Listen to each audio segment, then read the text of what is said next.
When Michael Jordan couldn't sleep one night, he walked down a hotel hallway at almost 3 in the morning. That's when he heard something that stopped him in his tracks. The sound of someone crying. Around the corner, he found Rosa, a hotel cleaner, sitting on the floor next to her cleaning cart. Tears were streaming down her face as she held a crumpled piece of paper in her shaking hands. Michael could have kept walking. He could have pretended he didn't see her. After all, he was Michael Jordan, one of the most famous people in the world. What business did he have getting involved in a stranger's problems? But something made him stop. Maybe it was his mother's voice in his head, telling him to always see people as people, not just their jobs or positions. So Michael did something that would change 3 lives forever. And he walked over to Rosa and asked her a simple question. "What's wrong?" That piece of paper in Rosa's hand was a letter from a hospital.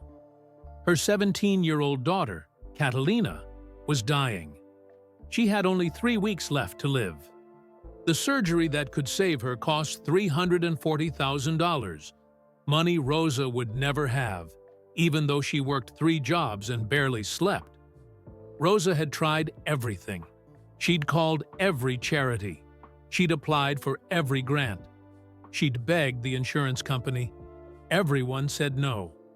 And now she was sitting in a hotel hallway at 3 in the morning, preparing to watch her only daughter die. Michael sat down on the floor right next to her. And what he said next would start a chain of events that no one could have predicted. But here's what Rosa didn't know, what nobody knew.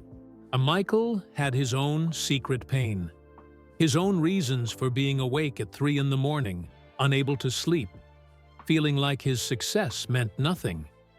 And Catalina? She had a secret too. Something she heard during her surgery that she never told her mother. Something about how much time she really had left, even if the surgery worked.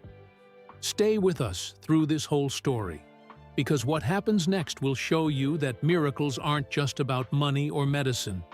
Sometimes the biggest miracle is what happens when one person chooses to see another person's pain and do something about it. This is the story of a hotel cleaner, a basketball legend, and a dying girl, and how one moment of kindness created something that would save not just one life, but hundreds. Michael Jordan couldn't sleep. It was 2:47 in the morning, and the Grand Meridian Hotel in Chicago felt too quiet, too still. He'd left the charity gala 4 hours ago, shaken too many hands, smiled for too many cameras, and signed too many basketballs. Now, alone in his suite on the 23rd floor, sleep wouldn't come. He stood by the window, looking down at the city lights. Somewhere out there, people were living real lives. Working, struggling, dreaming.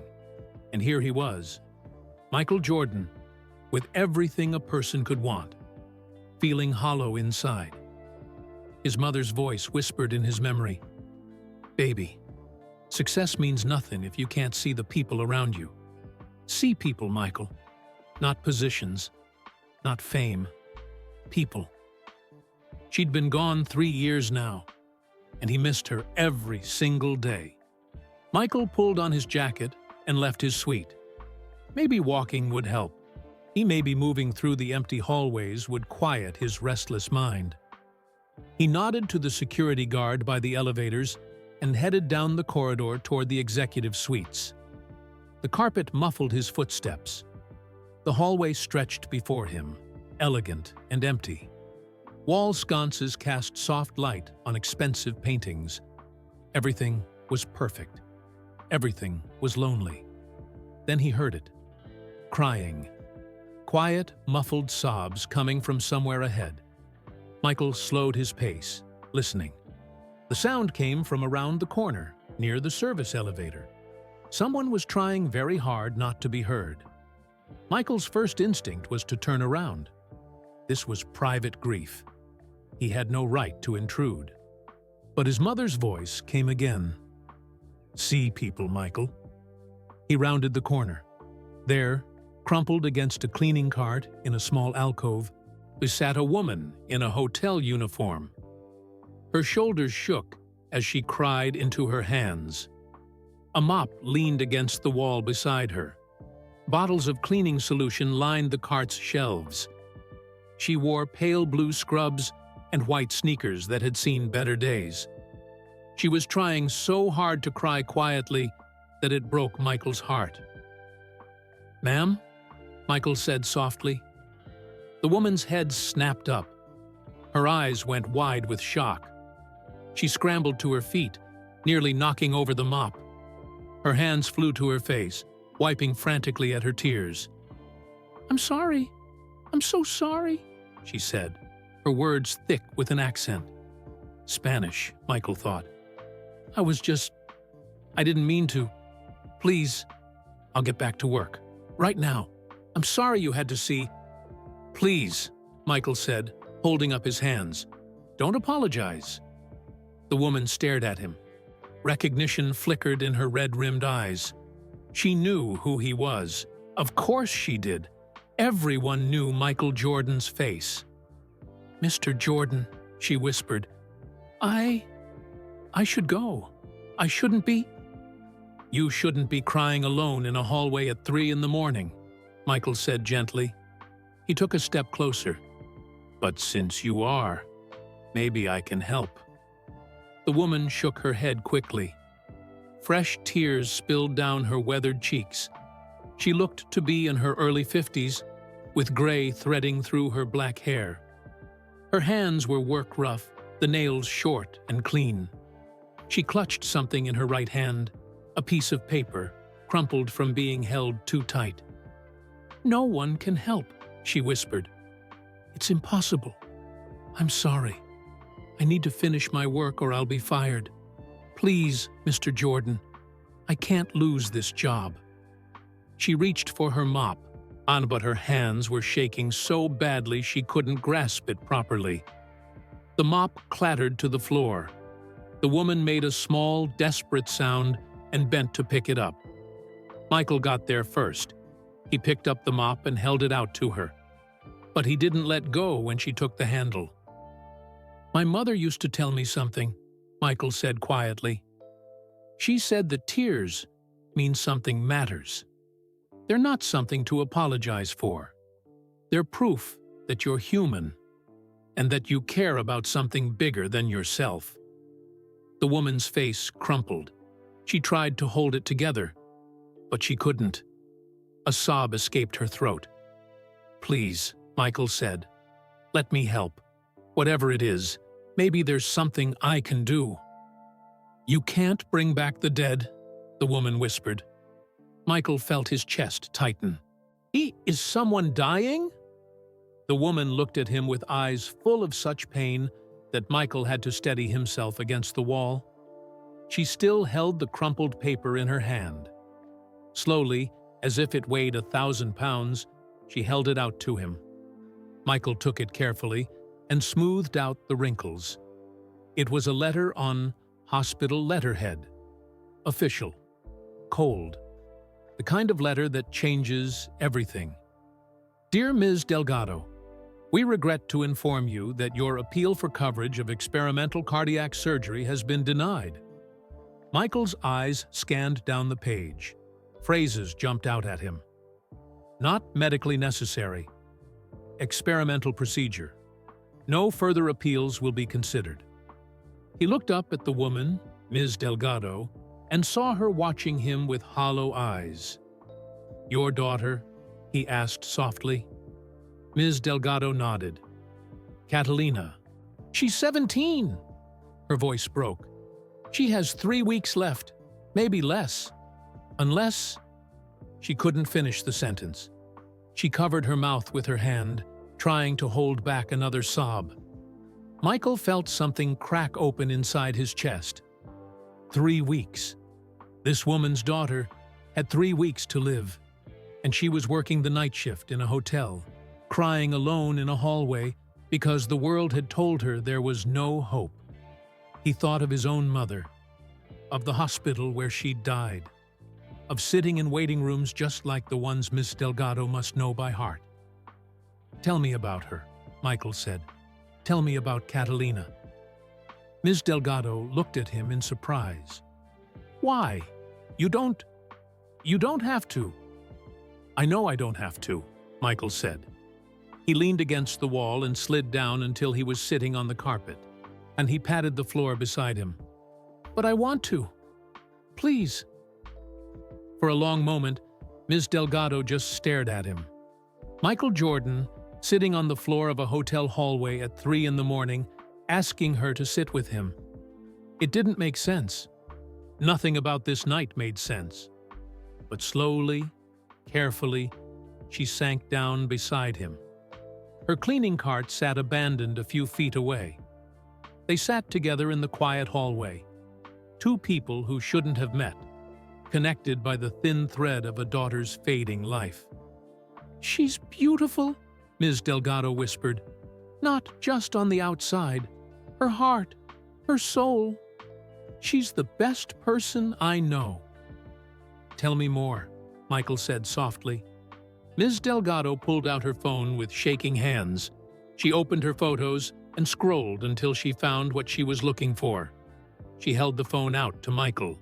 And the girl on the screen was thin and pale, lying in a hospital bed.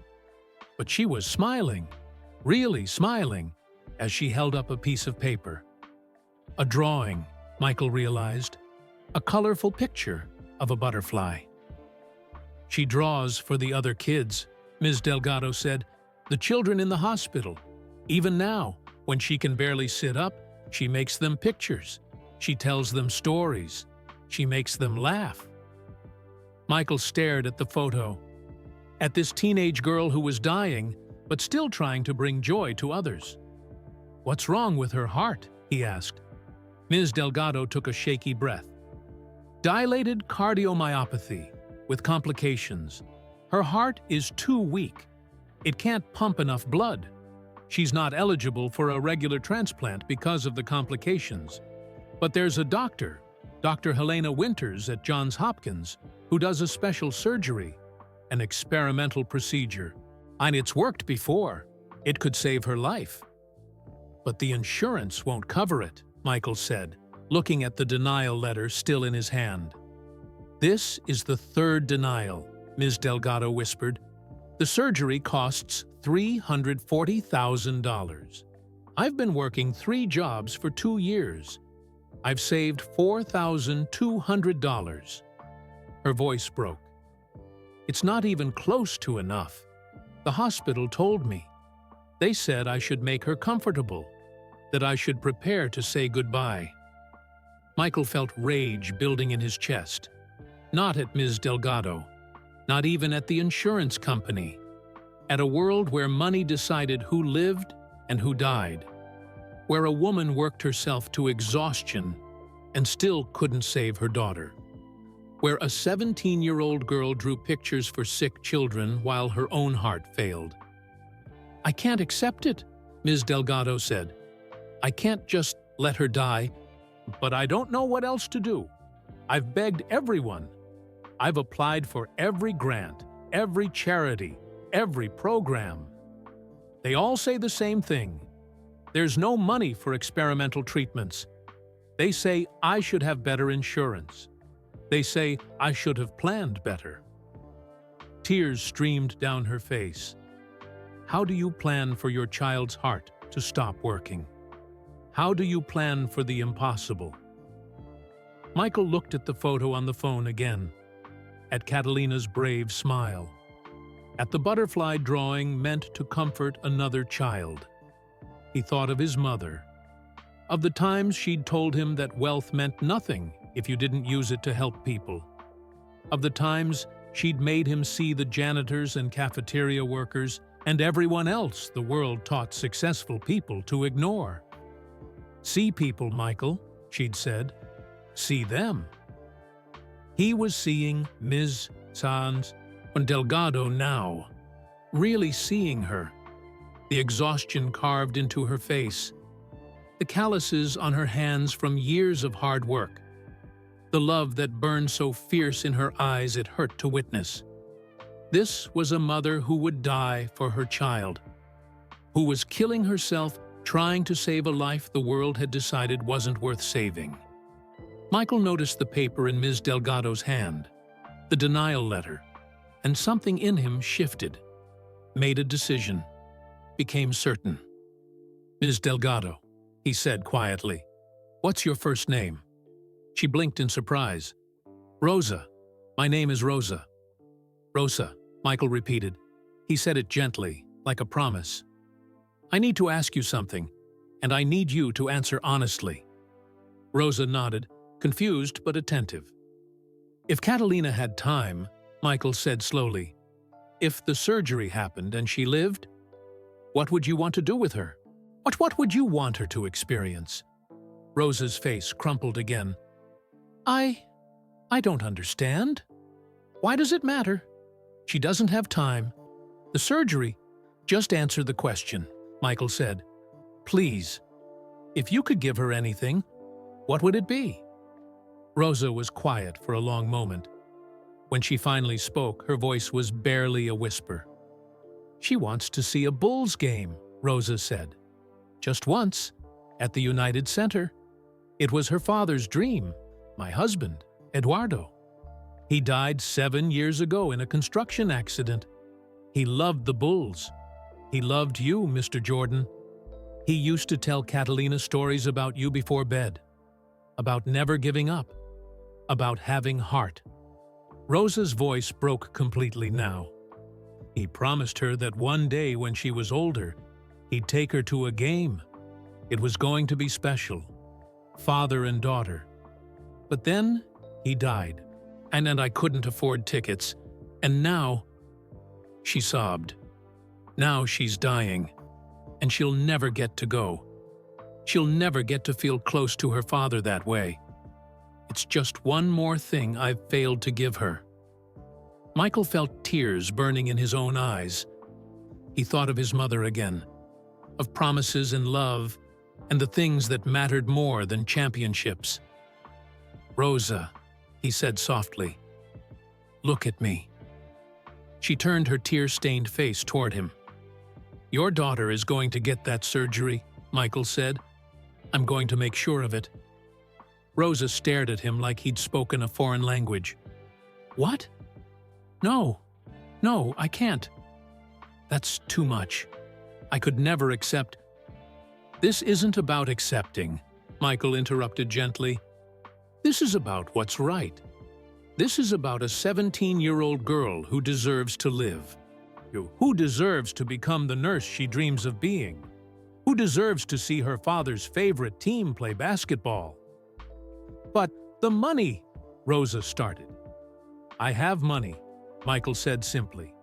"More money than I could spend in 10 lifetimes. But I can't buy back time with my mother. I can't undo the mistakes I've made. What I can do is help you save your daughter.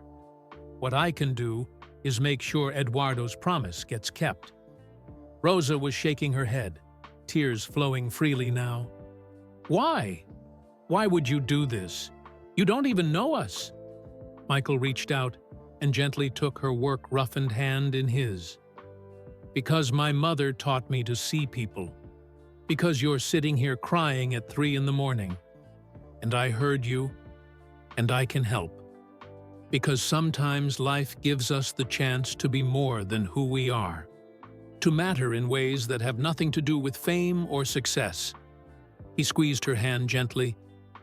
"Let me help, Rosa. Please. Let me do this one thing that actually matters." Rosa couldn't speak. She just stared at him, this impossibly famous man sitting on a hotel floor, holding her hand, offering her a miracle she'd stopped believing in.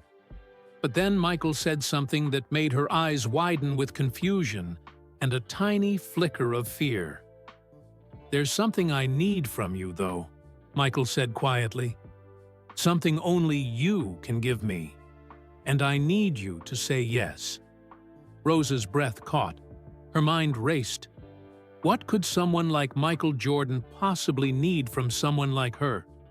What price came with this miracle? She pulled her hand back slowly, her expression suddenly wary. "What? What do you need?" she whispered. Del Michael looked at her with eyes that held more sadness and longing than she'd expected. When he spoke, his voice was almost as broken as hers. "I need you to let me meet her. Not as Michael Jordan, the celebrity. Not for cameras or publicity. Just as Michael. A friend who wants to help. Someone who understands what it means to lose someone you love." He paused, and his next words carried the weight of years of loneliness. "I need you to let me matter as a person, Rosa. Not as a legend. Can you give me that?"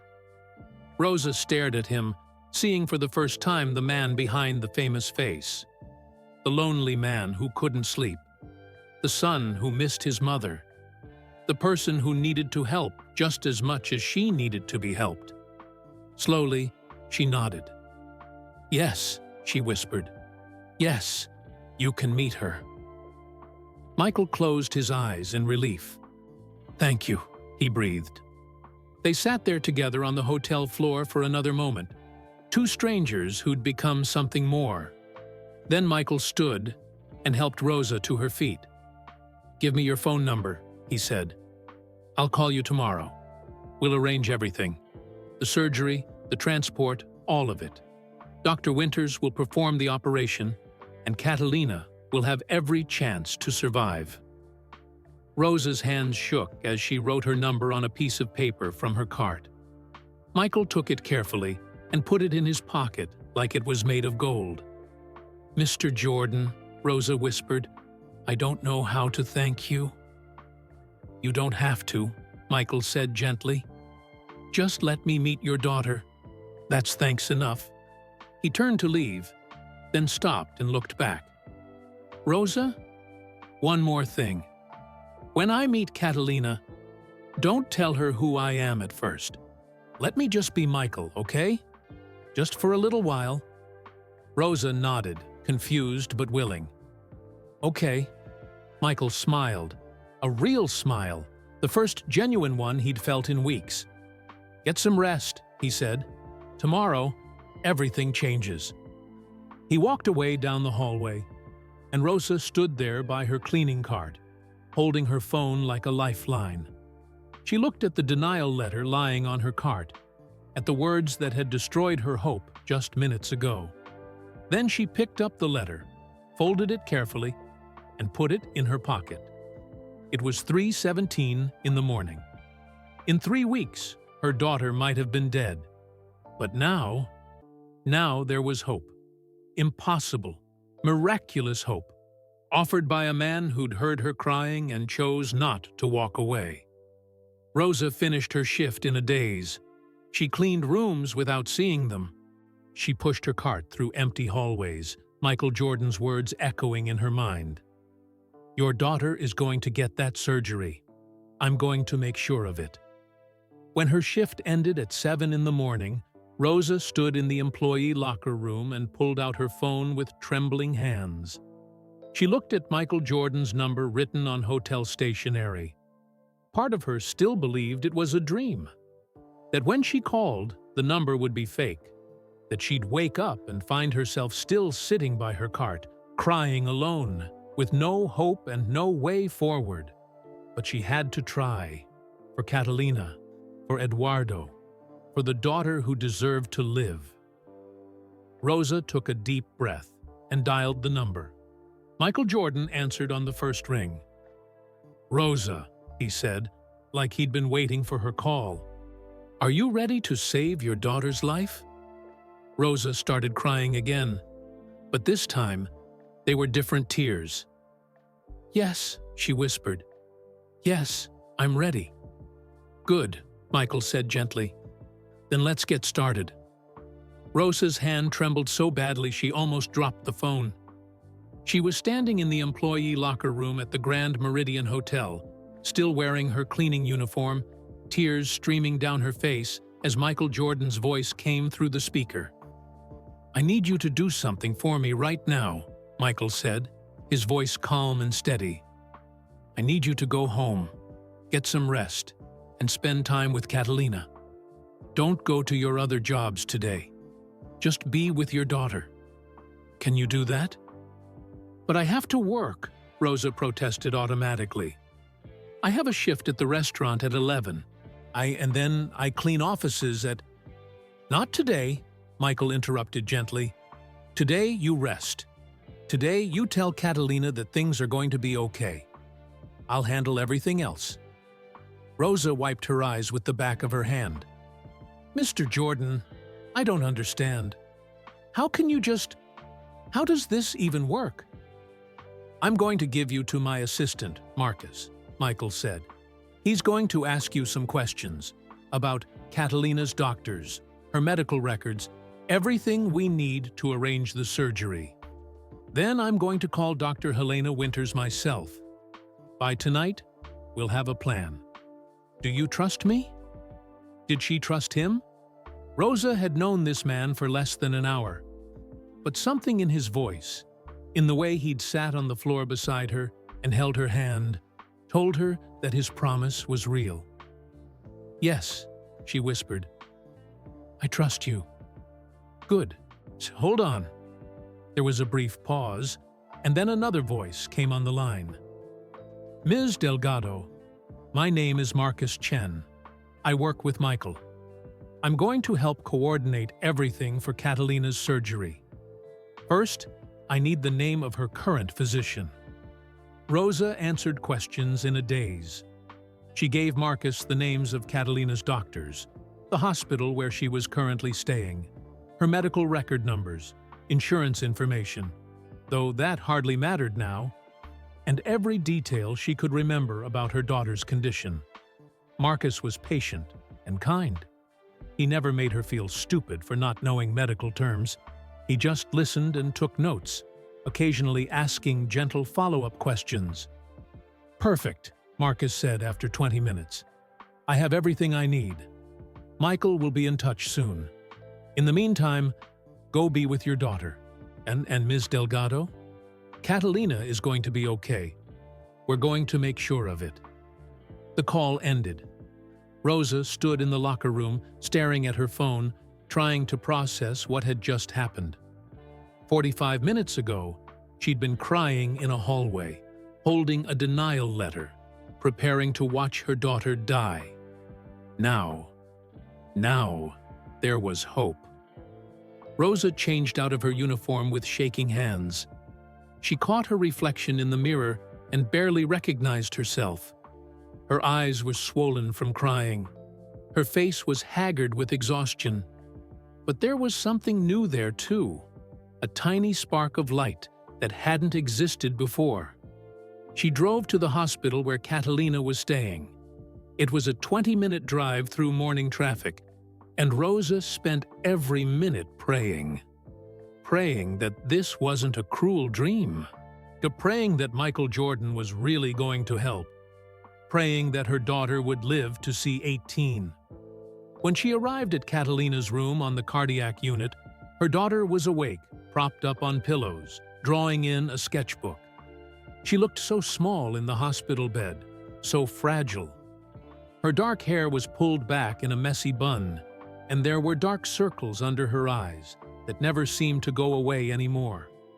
But when Catalina saw her mother, her whole face lit up.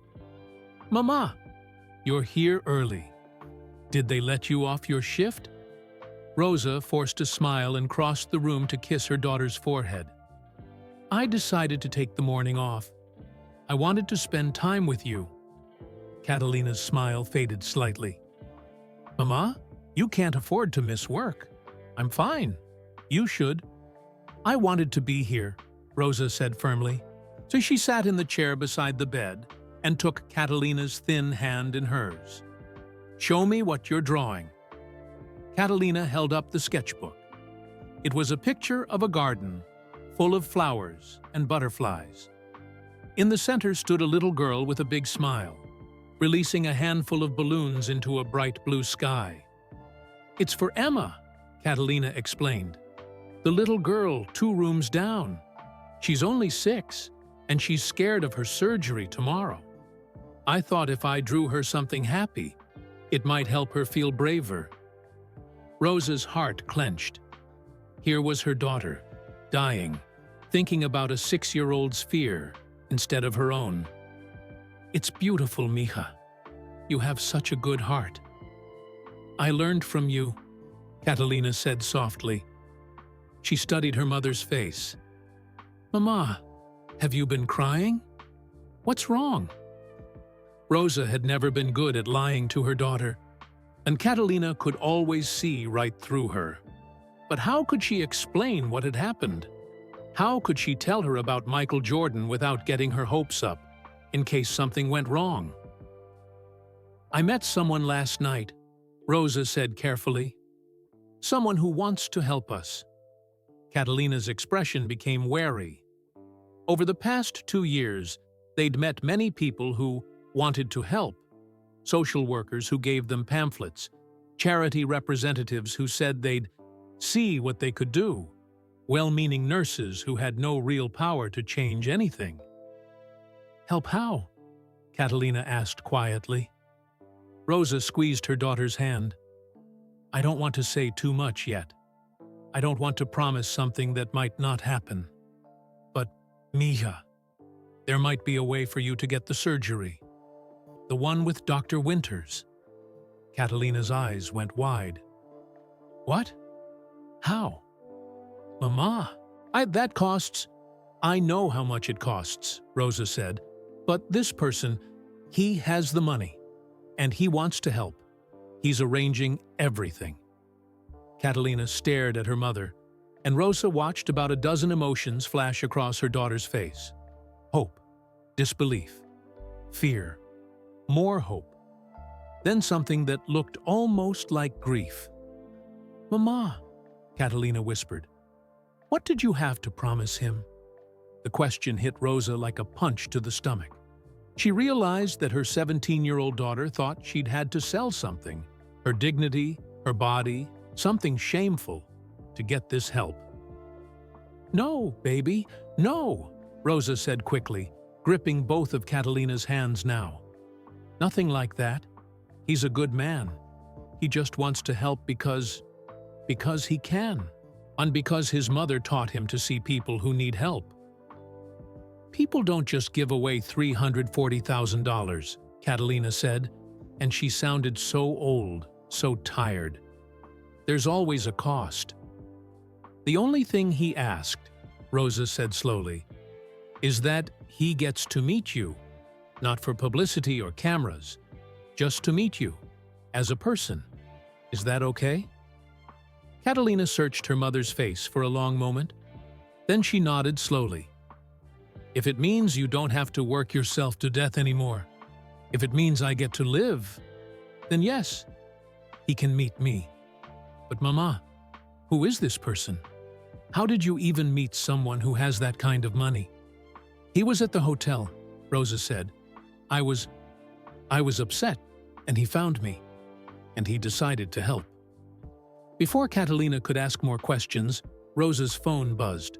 She pulled it out and saw a text from an unknown number. "This is Marcus. Dr. Winters has agreed to see Catalina. Can you bring her to Johns Hopkins in Baltimore tomorrow? We'll arrange transport and accommodation." Rosa's hands started shaking again. Tomorrow. It was happening tomorrow. She showed the text to Catalina, whose eyes filled with tears. "Tomorrow?" Catalina whispered. "This is real? This is actually happening?" "It's real," Rosa said, though she could barely believe it herself. Catalina started crying, and Rosa held her, both of them trembling with an emotion too big to name. For 2 years, they'd been living in the shadow of death, watching the calendar pages turn, counting down to the inevitable. And now, suddenly, impossibly, there was a future again. "I'm scared," Catalina admitted into her mother's shoulder. "Me too," Rosa whispered back. "But we're going to be brave together. Okay?" They spent the rest of the morning holding each other and talking about small things, the weather, Catalina's drawings, a funny show they'd watched together last week. Neither of them mentioned the surgery, or the mysterious benefactor, or the fact that everything was about to change. At noon, a nurse came in with Catalina's lunch, bland hospital food that Catalina picked at without enthusiasm. Rosa was helping her daughter eat pudding when her phone rang. It was Michael Jordan. Rosa stepped into the hallway to take the call, her heart pounding. "Rosa," Michael said, "everything's arranged. Dr. Winters reviewed Catalina's medical records this morning. She says the surgery is definitely possible, and she wants to do it as soon as possible. The sooner the better, given Catalina's condition." "How soon?" Rosa asked. "See, if you can get to Baltimore tomorrow, she'll operate the day after. Is that too fast?" "Too fast?" It was a miracle. "No," Rosa said. That's perfect." "Good. Marcus is arranging a private medical transport for tomorrow morning at 9. It'll bring you and Catalina to Johns Hopkins. We've also reserved a room for you at a hotel near the hospital, so you can stay close during her recovery." Rosa felt dizzy. This was too much, too generous. "Mr. Jordan, I can't possibly repay—" "I don't want repayment," Michael said, and there was something almost fierce in his voice. "I want your daughter to live. That's all. That's the only payment I need." Rosa was crying again. She seemed to cry constantly now, but these tears felt different, cleaner somehow. "There's one more thing," Michael said, his voice softening. "I'd like to come see Catalina this evening before you leave for Baltimore, just for a little while, just to meet her. Is that okay?" "Yes," Rosa said. "Of course, but should I tell her who you are?" Michael was quiet for a moment. "You can tell her I'm the person who's helping. But please, don't make it a big deal. I don't want her to feel pressured or overwhelmed. I just want to talk to her, person to person." "What time?" Rosa asked. "Is 7 o'clock okay? After dinner?" "Perfect. Good. I'll see you then, Rosa. And Rosa, everything's going to be okay. I promise." The call ended. Rosa stood in the hospital hallway, phone clutched to her chest, trying to steady her breathing. 7 o'clock. In 7 hours, Michael Jordan was going to walk into her daughter's hospital room. She went back inside. Catalina was lying back against her pillows, looking exhausted just from the effort of eating a few bites. "Was that him?" Catalina asked. "The person who's helping?" Rosa nodded. "He wants to come meet you tonight, at 7. Is that okay?" Catalina's eyes widened. "Tonight? But I look terrible. I'm wearing a hospital gown, and I haven't washed my hair in 3 days, and—" "You look beautiful," Rosa said firmly.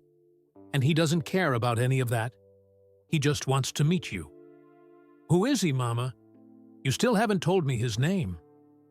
Rosa hesitated. Then she decided Catalina deserved to know. "His name is Michael Jordan." For a long moment, Catalina just stared at her mother. Then she laughed, a short, disbelieving sound. "Michael Jordan, the basketball player. That's who's paying for my surgery." "Yes." "Mama, that's impossible." "I know it sounds impossible," Rosa said, "but it's true. I met him at the hotel last night, and he decided to help. He lost his mother a few years ago, and I think he sees her in us somehow." Catalina's laughter faded. She looked down at her hands, at the IV line running into her arm. "Why would someone like that care about someone like me?" "Because you matter," Rosa said fiercely. "Because your life has value. Because you're a good person who deserves to live." Catalina was quiet for a long time. Then she looked up at her mother with eyes full of something Rosa couldn't quite read. "Mama, if the surgery works, if I live, you have to promise me something." "Anything," Rosa said. Promise me you'll stop punishing yourself. Stop working 3 jobs. Stop refusing to have any kind of life because you think you have to sacrifice everything for me. Promise me that if I survive, you'll actually live too. Rosa felt like she'd been slapped. Mija, I'm fine. You're not fine, Catalina interrupted, and her voice was stronger than it had been in weeks. You never sleep. You never smile. You never do anything for yourself. If I live, I don't want it to be so you can spend the rest of your life in debt or working yourself to death. I want us both to have real lives. Promise me. Rosa couldn't speak. She just nodded, tears streaming down her face. Say it, Catalina insisted. Promise me. I promise, Rosa whispered. Catalina relaxed back against her pillows, satisfied. Good. Now, help me figure out what to wear when I meet Michael Jordan. Despite everything, Rosa laughed. You're in a hospital, Mija. You don't have many options. Then help me look as good as I can in a hospital gown, Catalina said with a weak smile. They spent the afternoon together, mother and daughter, talking and laughing more than they had in months. Catalina napped around 3, and Rosa sat beside her bed, watching her daughter sleep, memorizing her face, just in case this miracle turned out to be temporary. At 6:30, Rosa helped Catalina wash her face and brush her hair. They made her as comfortable as possible, propped up on clean pillows, with a blanket covering the worst of the medical equipment. At precisely 7 o'clock, there was a soft knock on the door. Rosa's heart jumped into her throat. She looked at Catalina, who looked back at her with wide, nervous eyes. Come in, Rosa called. The door opened.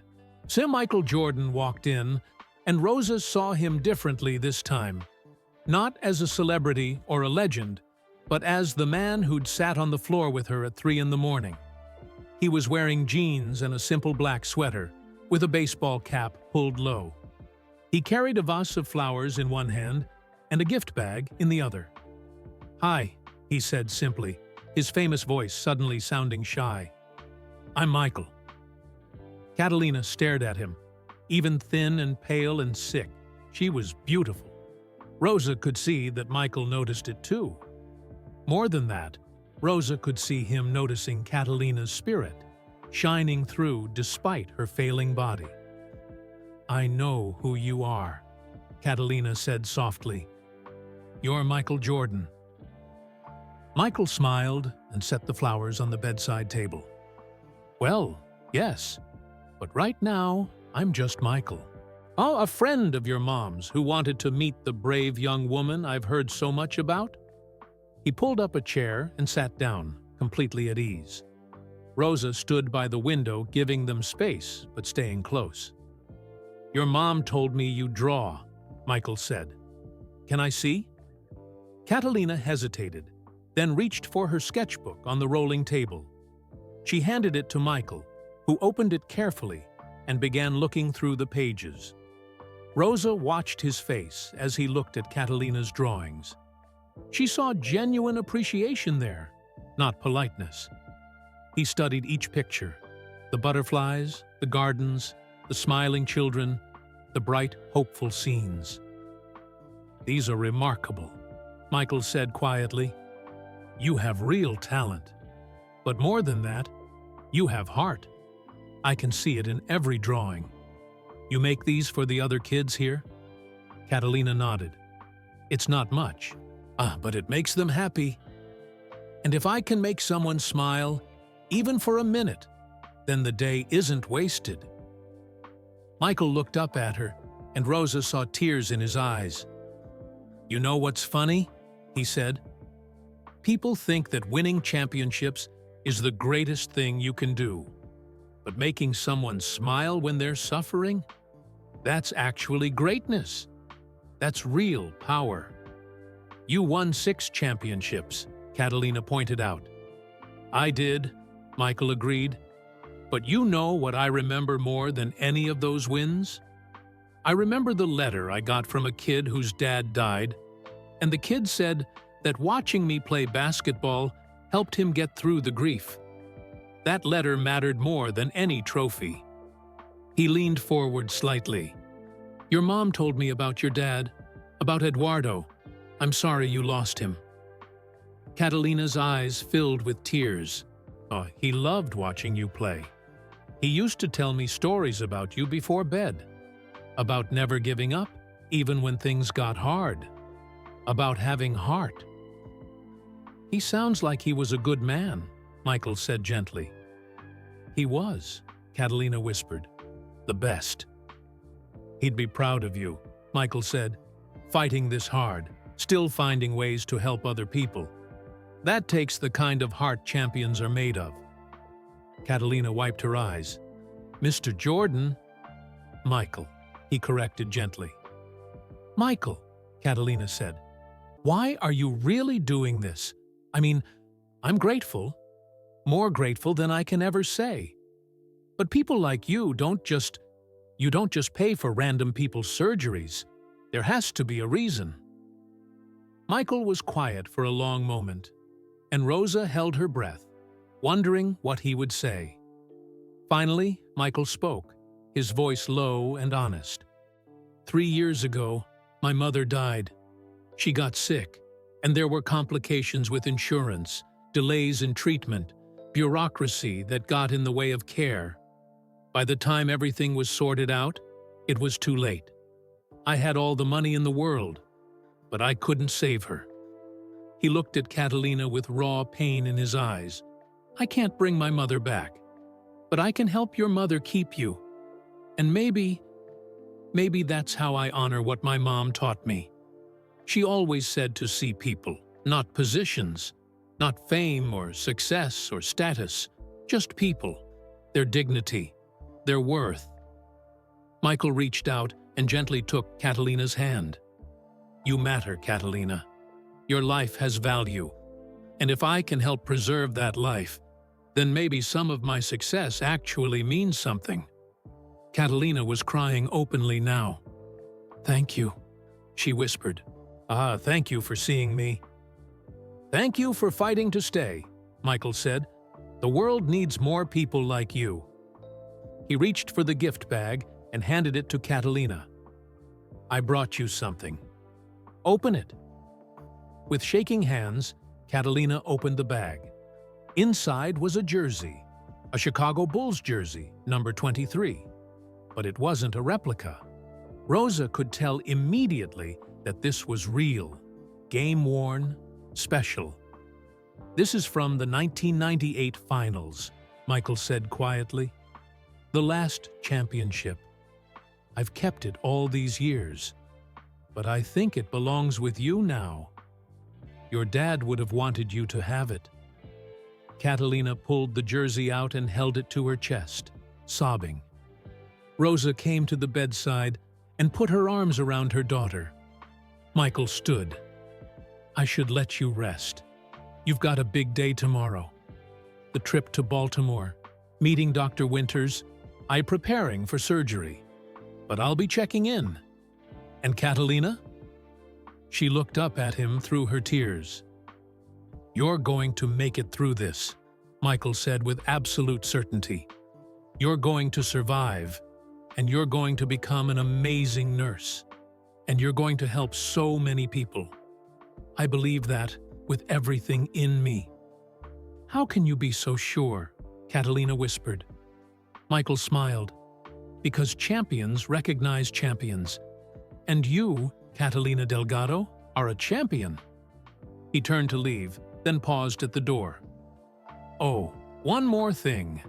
After you recover, after you're strong again, you're coming to a Bulls game. Front row. That's a promise your dad made you, and we're going to keep it. Catalina nodded, unable to speak. Michael gave them both one last smile, then left the room. Rosa and Catalina sat together in silence for a long time, holding each other, holding the jersey, holding on to hope. Finally, Catalina spoke, her voice barely a whisper. Mama, What if the surgery doesn't work? What if I don't make it? Rosa pulled back to look her daughter in the eyes. Then we'll have tried, we'll have fought, and we'll have known that people like Michael Jordan exist in the world. People who care, who help, who see us as human beings worth saving. But Mija, I believe you're going to make it. I believe we're going to get through this together. Catalina nodded and leaned against her mother's shoulder.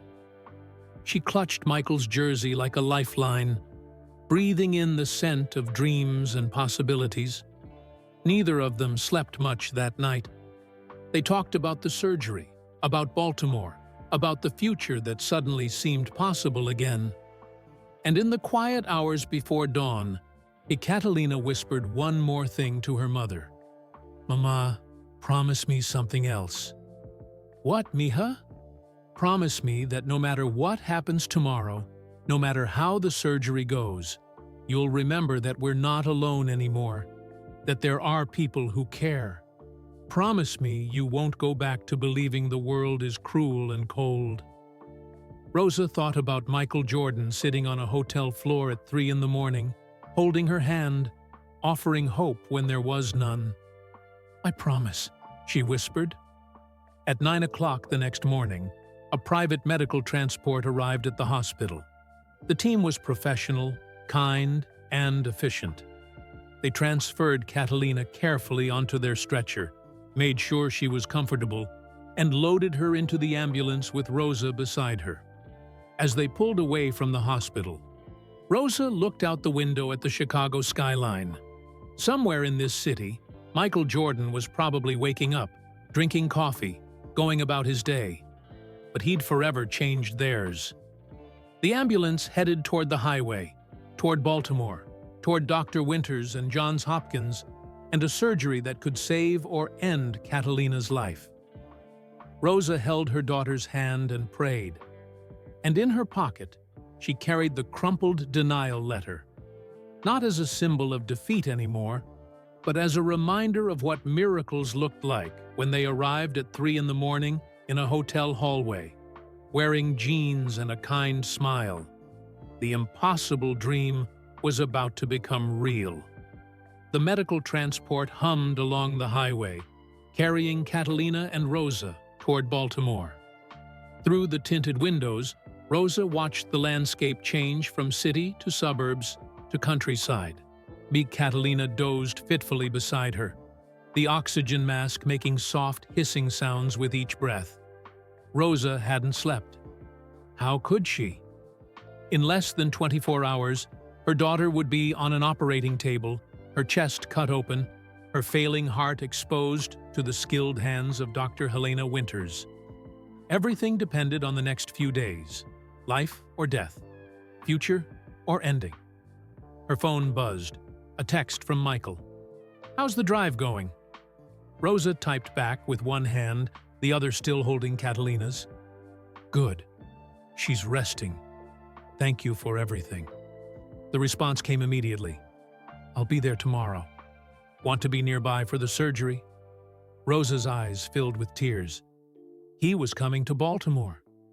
This impossibly famous, impossibly busy man was rearranging his life to be there for people he'd just met. "You don't have to do that," Rosa typed. I know. I want to." Rosa set down her phone and looked at her daughter. Catalina's face was peaceful in sleep, younger somehow without the weight of consciousness. Rosa thought about Eduardo, about how he used to watch their daughter sleep when she was a baby, his face soft with wonder. "She's going to make it," Rosa whispered to the memory of her husband. "Our girl is going to live." The transport pulled into Johns Hopkins Medical Center just after 2 in the afternoon.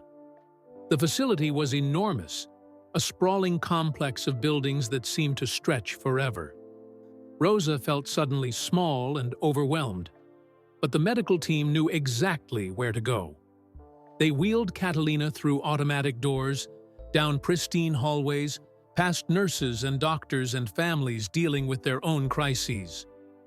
Rosa hurried to keep up, clutching her purse and the small overnight bag she'd packed in a panic. They took Catalina to a room on the cardiac floor, a private room, Rosa noticed with surprise, spacious and bright, with a window overlooking the city. This wasn't the kind of room Rosa could have afforded under normal circumstances. A nurse helped settle Catalina into bed, while Rosa stood awkwardly to the side, feeling useless. "Dr. Winters will be by to see you in about an hour," the nurse said kindly. She was young, probably in her 30s, with kind eyes and efficient movements. "In the meantime, try to rest. I know it's hard, but you'll need your strength for tomorrow." When the nurse left, Rosa pulled a chair close to Catalina's bed and sat down heavily. Her body ached from exhaustion and stress. Her mind wouldn't stop racing. Catalina stirred and opened her eyes. "We're here?" "We're here, mija. Johns Hopkins. The surgery is tomorrow morning." Catalina nodded slowly, taking in the room. "It's nice. Better than our hospital at home." "Michael arranged everything," Rosa said quietly. "I still can't believe this is real," Catalina whispered. "I keep thinking I'm going to wake up and find out it was just a dream. A beautiful, impossible dream." Rosa squeezed her daughter's hand. "It's real. I promise you. It's real." They sat in silence for a while, listening to the beeps and hums of medical equipment. Then Catalina spoke, her voice small and frightened. "Mama, I'm scared." "I know, baby. Me too. What if I don't wake up? What if something goes wrong during the surgery?" Rosa wanted to lie, to promise everything would be perfect. But she'd never lied to her daughter before, and she wouldn't start now. "Then I will be there when you go to sleep," Rosa said softly. "And I will hold your hand until the very last second. And you will know that you are loved more than anything in this world." "But Catalina, I don't think that's going to happen. I think you're going to wake up with a strong, healthy heart. I think you're going to live a long, beautiful life." Catalina's eyes filled with tears. "I want to believe that." "Then believe it," Rosa said fiercely. "Believe it with everything you have." At 3 o'clock, there was a knock on the door. A woman in her 50s entered, wearing scrubs and a white coat. She had silver hair pulled back in a bun and sharp, intelligent eyes that seemed to see everything. "Catalina? Rosa? I'm Dr. Helena Winters." Rosa stood quickly, suddenly nervous.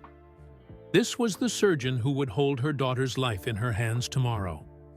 The woman who could save or lose everything. Dr. Winters shook both their hands firmly, then pulled up a chair beside Catalina's bed. She didn't waste time with small talk. "I've reviewed all your medical records, Catalina.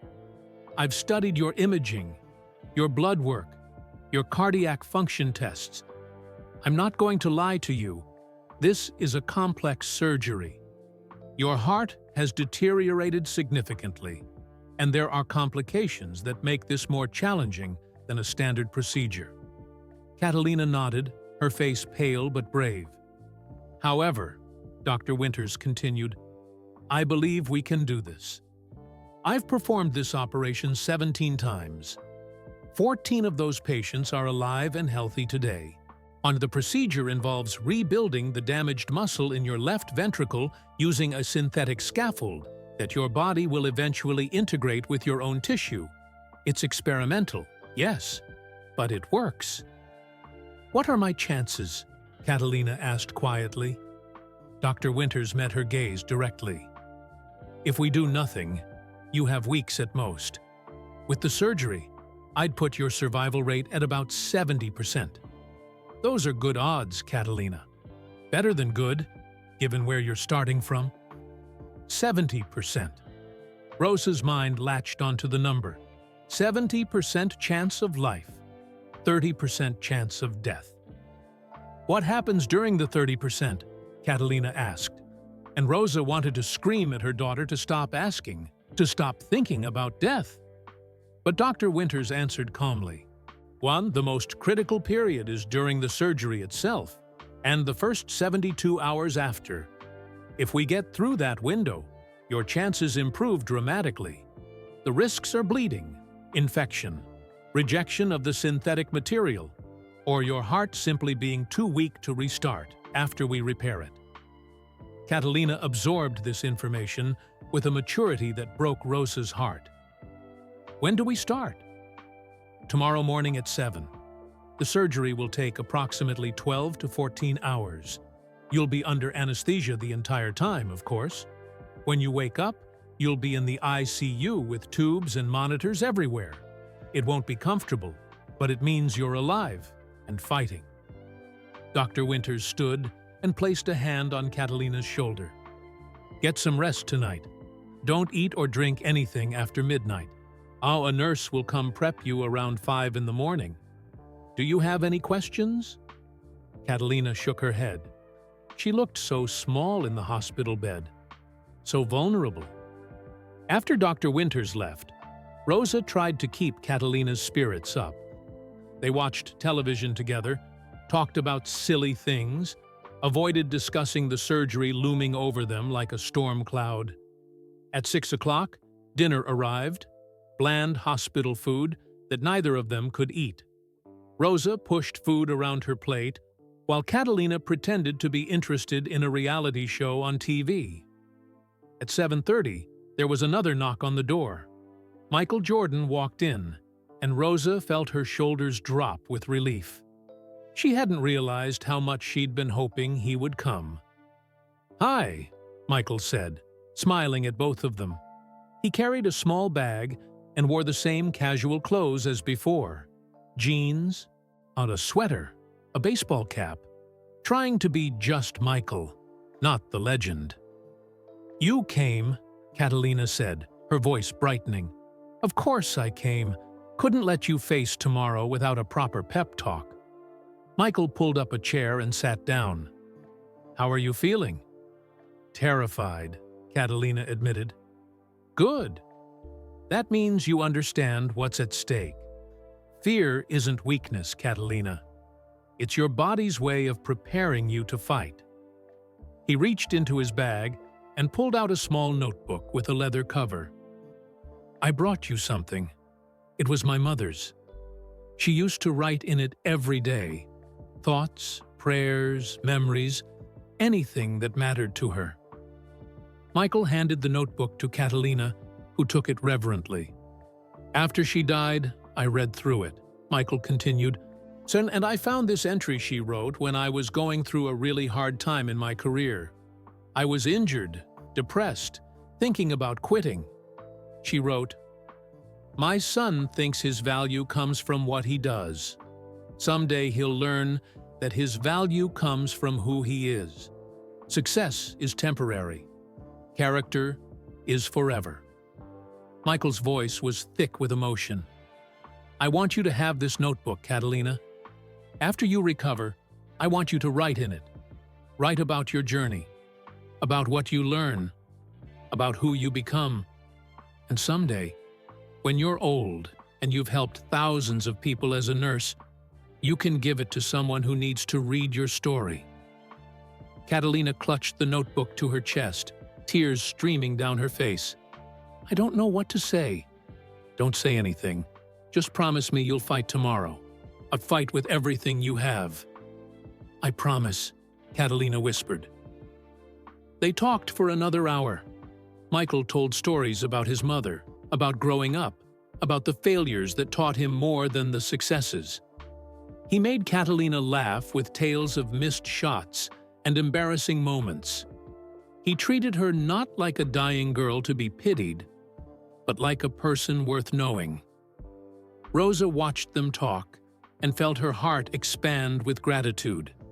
This man, this legend, was giving her daughter something more precious than money. He was giving her dignity, hope, the belief that her life mattered. At 9 o'clock, Michael stood to leave. "You need to rest. Big day tomorrow." He hugged Catalina gently, careful of her IV lines. "You've got this, champion. I'll be here tomorrow, waiting for you to wake up." Michael hugged Rosa too, and whispered in her ear, "She's going to make it. I feel it in my bones."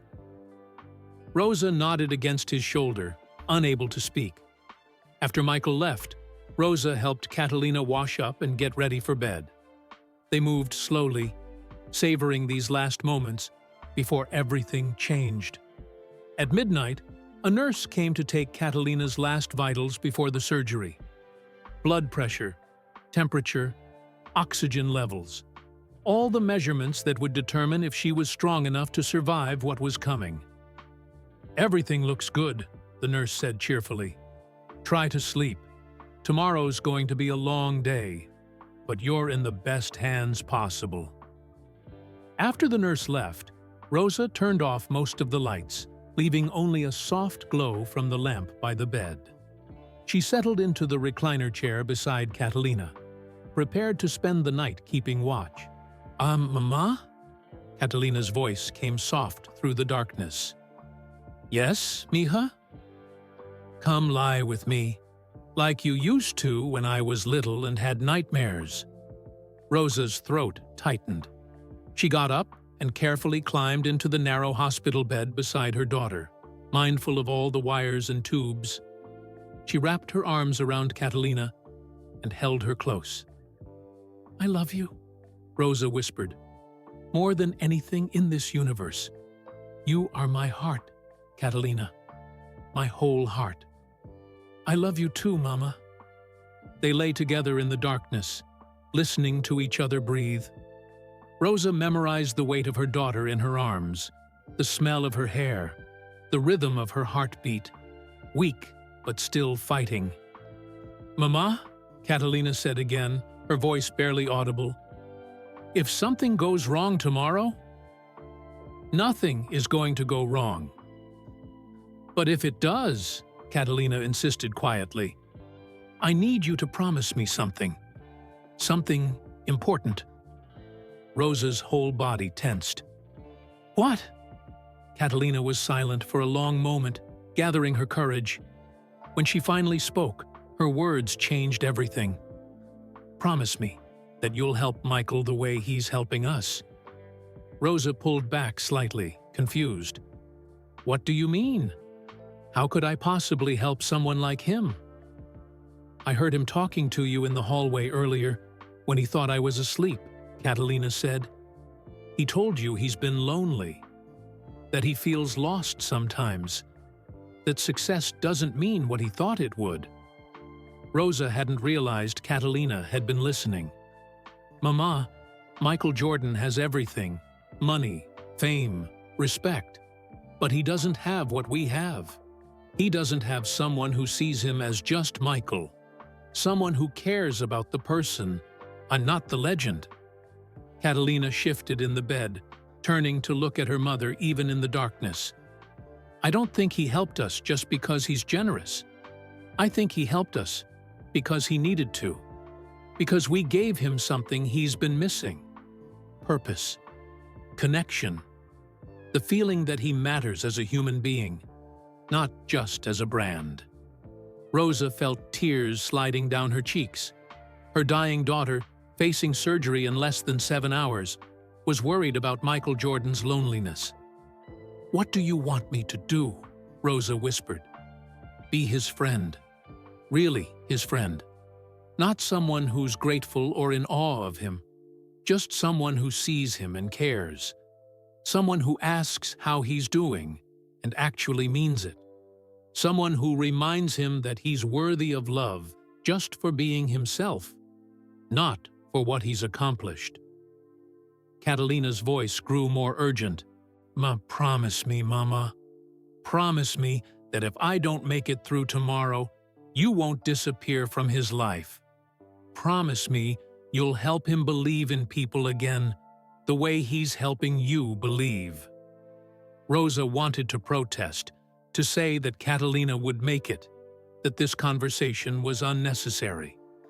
But she heard the desperation in her daughter's voice, and understood that this promise was important. Maybe the most important thing Catalina would ever ask of her. "I promise," Rosa whispered. "I promise I'll be his friend. I promise I'll see him as a person. I promise I won't let him be lonely if I can help it." Catalina relaxed against her mother's shoulder. "Good. That makes me feel better." "Why?" Rosa asked. "Why does this matter so much to you?" "Because, Mama, life isn't just about being saved. It's about saving each other. Michael thinks he's rescuing us, but the truth is, we're rescuing him too. That's what love does. It saves people in both directions." Rosa held her daughter tighter, overwhelmed by her wisdom. At 17, facing death, Catalina understood something about life that most people never learned. They lay together in silence for a while longer. Then Catalina spoke one more time, her voice drowsy with exhaustion and pre-surgery medication. "Mama, will you tell me a story about Papa? About when you first met him?" Rosa smiled through her tears and began to speak softly, telling the story Catalina had heard 100 times but never tired of. The story of a young woman from Guatemala who met a construction worker with kind eyes and calloused hands. The story of Eduardo. She talked until Catalina's breathing deepened and evened out, until her daughter finally slept. Rosa stayed awake all night, holding Catalina, praying to Eduardo and God, and anyone who might be listening. She prayed for skilled hands and strong hearts. She prayed for 70% to become 100. She prayed for her daughter to wake up. At 5 in the morning, nurses came to prep Catalina for surgery. They were gentle but efficient, inserting new IV lines, administering medications, asking the same questions over and over to verify identity and procedure. Catalina was groggy but calm. She held Rosa's hand and squeezed it every few minutes, a silent reassurance that she was still there, still fighting. At 6:30, Dr. Winters appeared in full surgical attire. "Ready?" she asked Catalina. "Ready," Catalina said, her voice steady. They began wheeling the bed toward the operating room. Rosa walked alongside, still holding her daughter's hand, not ready to let go. At the doors to the surgical suite, they had to stop. Rosa couldn't go any further. "I love you," Rosa said, bending to kiss Catalina's forehead. "I love you so much, Mija. You are my brave, beautiful girl, and you are going to survive this. Do you hear me? You are going to survive." "I love you too, Mama," Catalina whispered. "Remember your promise. Both of them. The promise to live if Catalina survived. The promise to help Michael if she didn't." Rosa nodded, unable to speak past the lump in her throat. The nurses began pushing the bed through the double doors. Catalina's hand slipped from Rosa's grasp. Rosa watched her daughter disappear into the operating room, the doors swinging shut between them. Rosa stood frozen in the hallway, staring at those closed doors. Behind them, surgeons were putting her daughter to sleep. Soon they would cut open her chest, stop her heart, try to repair the unrepairable. 14 hours, Dr. Winters had said. 14 hours of waiting. 14 hours of not knowing. Rosa walked on shaking legs to the surgical waiting room. It was a large space with uncomfortable chairs, outdated magazines, and a coffee machine that looked like it had been there since 1985. A few other families sat scattered around the room, all wearing the same expression of desperate hope. Rosa found a chair in the corner and sat down. She pulled out her phone and sent a text to Michael. She just went into surgery. The response came within seconds. "I'm on my way. Be there in 20 minutes." True to his word, Michael arrived 20 minutes later, and he found Rosa in the waiting room and sat down beside her without a word. He just reached over and took her hand, holding it firmly. They sat like that for hours, not talking much, just being present for each other. At noon, a surgical nurse came out to give an update. "Dr. Winters asked me to let you know that everything is progressing well. They've successfully accessed the heart and are beginning the repair. It's going to be several more hours, but so far, so good." Rosa nodded, too emotional to speak. Michael thanked the nurse for her. More hours passed. Michael got them both coffee and sandwiches from the cafeteria, though neither of them ate much. Other families came and went from the waiting room, their dramas playing out in whispers and tears. At 4 in the afternoon, another update. Still progressing. Dr. Winters is pleased with how Catalina's responding. At 7:30 in the evening, 12 and a half hours after the surgery began, Dr. Winters finally emerged from the operating room. She was still in her scrubs, her mask pulled down around her neck. She looked exhausted but not defeated. Rosa jumped to her feet, her heart pounding so hard she thought it might explode. Dr. Winters smiled, actually smiled. "She made it," Dr. Winters said. "The surgery was successful. Catalina's heart is beating on its own, and all her vitals are stable. She's not out of the woods yet. The next 72 hours are critical, but she survived the operation." Rosa's legs gave out. Michael caught her before she could fall, holding her up as she sobbed against his chest. "Can I see her?" Rosa managed to ask. "She's in recovery now. It will move her to the ICU in about an hour, and then you can see her. She'll be unconscious for at least another 12 hours, maybe longer. But yes, you can be with her." Dr. Winters put a hand on Rosa's shoulder. "She's a fighter, your daughter. Her heart didn't want to quit. Even when we were working on it, even when it was technically stopped, I could feel its will to keep going. She's going to make it, Rosa. I truly believe that." After Dr. Winters left, Rosa turned to Michael and saw tears streaming down his face, too. "Our girl did it," Michael said, using the word "our" without thinking. "She survived." Rosa hugged him fiercely, this man who had become family in just a few days. "Thank you," she whispered. "Thank you for giving her this chance." "She gave herself this chance," Michael said. "She's the one who fought. We just made sure she had the opportunity." An hour later, a nurse came to bring Rosa to the ICU. Michael waited in the waiting room, giving Rosa privacy for this first reunion. Rosa followed the nurse through a maze of hallways to the intensive care unit. They stopped at a room with glass walls, and Rosa's breath caught in her throat. There was Catalina, surrounded by machines and monitors, tubes and wires everywhere. Her chest was bandaged, her face pale, her eyes closed, but her chest rose and fell with mechanical precision. She was breathing. She was alive. Rosa approached the bed slowly, afraid to touch anything, afraid to break the fragile miracle. "You can talk to her," the nurse said gently. "She can't respond, but she might be able to hear you on some level." Rosa pulled a chair close to the bed and took Catalina's hand carefully, avoiding the IV line. "You did it, mija," Rosa whispered. "You survived. You're going to be okay. Dr. Winters said your heart is beating on its own. You fought so hard and you won."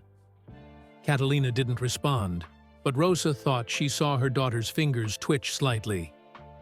"I'm going to keep all my promises," Rosa continued. "I'm going to stop punishing myself. I'm going to actually live, not just survive. And I'm going to be there for Michael, the way you asked me to. I'm going to help him believe in people." Rosa sat with her daughter through the night, holding her hand, watching the monitors, praying that the numbers would stay stable. Every hour that passed was a victory. Every beat of Catalina's repaired heart was a miracle. At 3 in the morning, Rosa finally allowed herself to believe it was real. Her daughter was going to live. The impossible dream had become reality. And somewhere in that reality, a secret promise waited to be kept. A promise that would change not just Rosa's life, but Michael's too, in ways neither of them could yet imagine. Rosa dozed fitfully in the chair beside Catalina's ICU bed, jerking awake every time a monitor beeped or an alarm sounded. The 72-hour critical window had begun, and every second felt like holding her breath underwater. Dawn light filtered through the hospital windows, painting everything in shades of gray and gold. Rosa watched her daughter's chest rise and fall with the ventilator, counting each breath like prayer beads. At 7 in the morning, a nurse came to check Catalina's vitals. "Everything looks good," she said warmly. "Her numbers are stable. Dr. Winters will be by later this morning." Rosa nodded, exhausted beyond words. She'd been awake for nearly 48 hours straight, running on nothing but adrenaline and hope. Her phone buzzed. "Michael, how is she?" Rosa typed back, "Stable, still unconscious." "They say that's normal. Can I visit?" "Yes, please." 20 minutes later, Michael appeared in the doorway of the ICU room. He carried 2 cups of coffee and a bag that smelled like fresh pastries. "You need to eat," he said, handing Rosa a coffee and croissant. "You can't take care of her if you collapse." Rosa wanted to argue, but the coffee smelled too good. She took a grateful sip and felt warmth spread through her cold, tired body. Michael pulled up another chair and sat on the opposite side of Catalina's bed. He studied her face, still pale, still peaceful, in medicated sleep. "She looks like a warrior resting after battle," he said softly. Rosa smiled despite her exhaustion. "That's exactly what she is." They sat in companionable silence, drinking coffee, watching over Catalina together. Rosa found herself grateful for Michael's presence, not because he was famous or wealthy, but because he genuinely cared. Because he showed up. At 10 o'clock, Dr. Winters arrived with 2 other doctors. They examined Catalina thoroughly, checking her incision, studying her monitors, discussing her progress in medical terms Rosa couldn't follow. Finally, Dr. Winters turned to Rosa with a cautious smile. 24 hours post-op, and she's doing remarkably well. Her heart function is better than I dared hope. We're going to start reducing sedation later today. If all goes well, she should regain consciousness within 12 to 24 hours. Rosa felt tears spring to her eyes. She's really going to make it? "I never make promises in medicine," Dr. Winters said carefully. "But I'm optimistic. Very optimistic." After the doctors left, Rosa allowed herself to cry. Not tears of fear this time, but tears of exhausted relief. Michael moved to her side of the bed and put an arm around her shoulders, letting her sob against him. "It's okay," he murmured. "Let it out. You've been so strong." "I was so scared," Rosa admitted. "So terrified I'd lose her." "I know, but you didn't. She's here. She's fighting." They stayed like that for a long moment. 2 people who'd become family through crisis and grace. Then Rosa pulled back and wiped her eyes. "You don't have to stay," she said. "You've already done so much. You must have a million other things to do." Michael shook his head. "There's nowhere else I need to be. Nothing more important than this." "But your life, your schedule, my life can wait," Michael said firmly. "This matters more." Rosa studied his face and saw something there she hadn't noticed before, a kind of hunger. Not for fame or attention, but for connection, for meaning. Catalina had been right. Michael needed this as much as they did. "Thank you for staying," Rosa said quietly. "Thank you for letting me," Michael replied. The hours crawled by. Nurses came and went, checking vitals, adjusting medications, making notes on charts. Rosa and Michael took turns sitting with Catalina, giving each other breaks to walk the halls or get food from the cafeteria. At 3 in the afternoon, as Rosa was dozing in her chair, Michael gently shook her awake. "Rosa," he whispered urgently. "Look." Rosa's eyes snapped open. She looked at Catalina and saw her daughter's fingers moving, just slightly, but definitely moving. Then Catalina's eyelids fluttered. "Get the nurse," Rosa said, her heart racing. Michael rushed out and returned moments later with 2 nurses. They crowded around the bed, checking monitors, speaking to Catalina in calm, encouraging voices. "Catalina, can you hear me? If you can hear me, squeeze my hand." Rosa held her breath. Then, slowly, Catalina's fingers tightened around the nurse's hand. "Good girl," the nurse said. "You're doing great. You're in the hospital. You had surgery, and it went very well. Don't try to talk. You have a breathing tube. We're going to remove it soon, okay?" Catalina's eyes opened fully, confused, frightened, disoriented. Her gaze darted around the room until it found Rosa. Then she calmed slightly. Rosa moved to the bedside, tears streaming down her face. "I'm here, mija. I'm right here. You did it. The surgery worked. You're going to be okay." Catalina's eyes filled with tears. She couldn't speak, couldn't move much, but Rosa saw relief and love in her daughter's expression. The nurses worked quickly to remove the breathing tube. It was uncomfortable. Rosa could see Catalina gagging and coughing, but within minutes, it was out.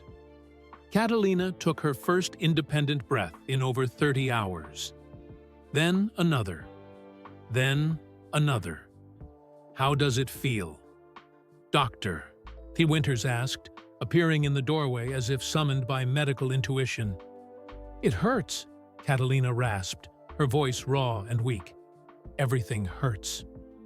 "That's normal," Dr. Winters assured her. "You just had major surgery. But the pain means you're alive to feel it. That's a good thing."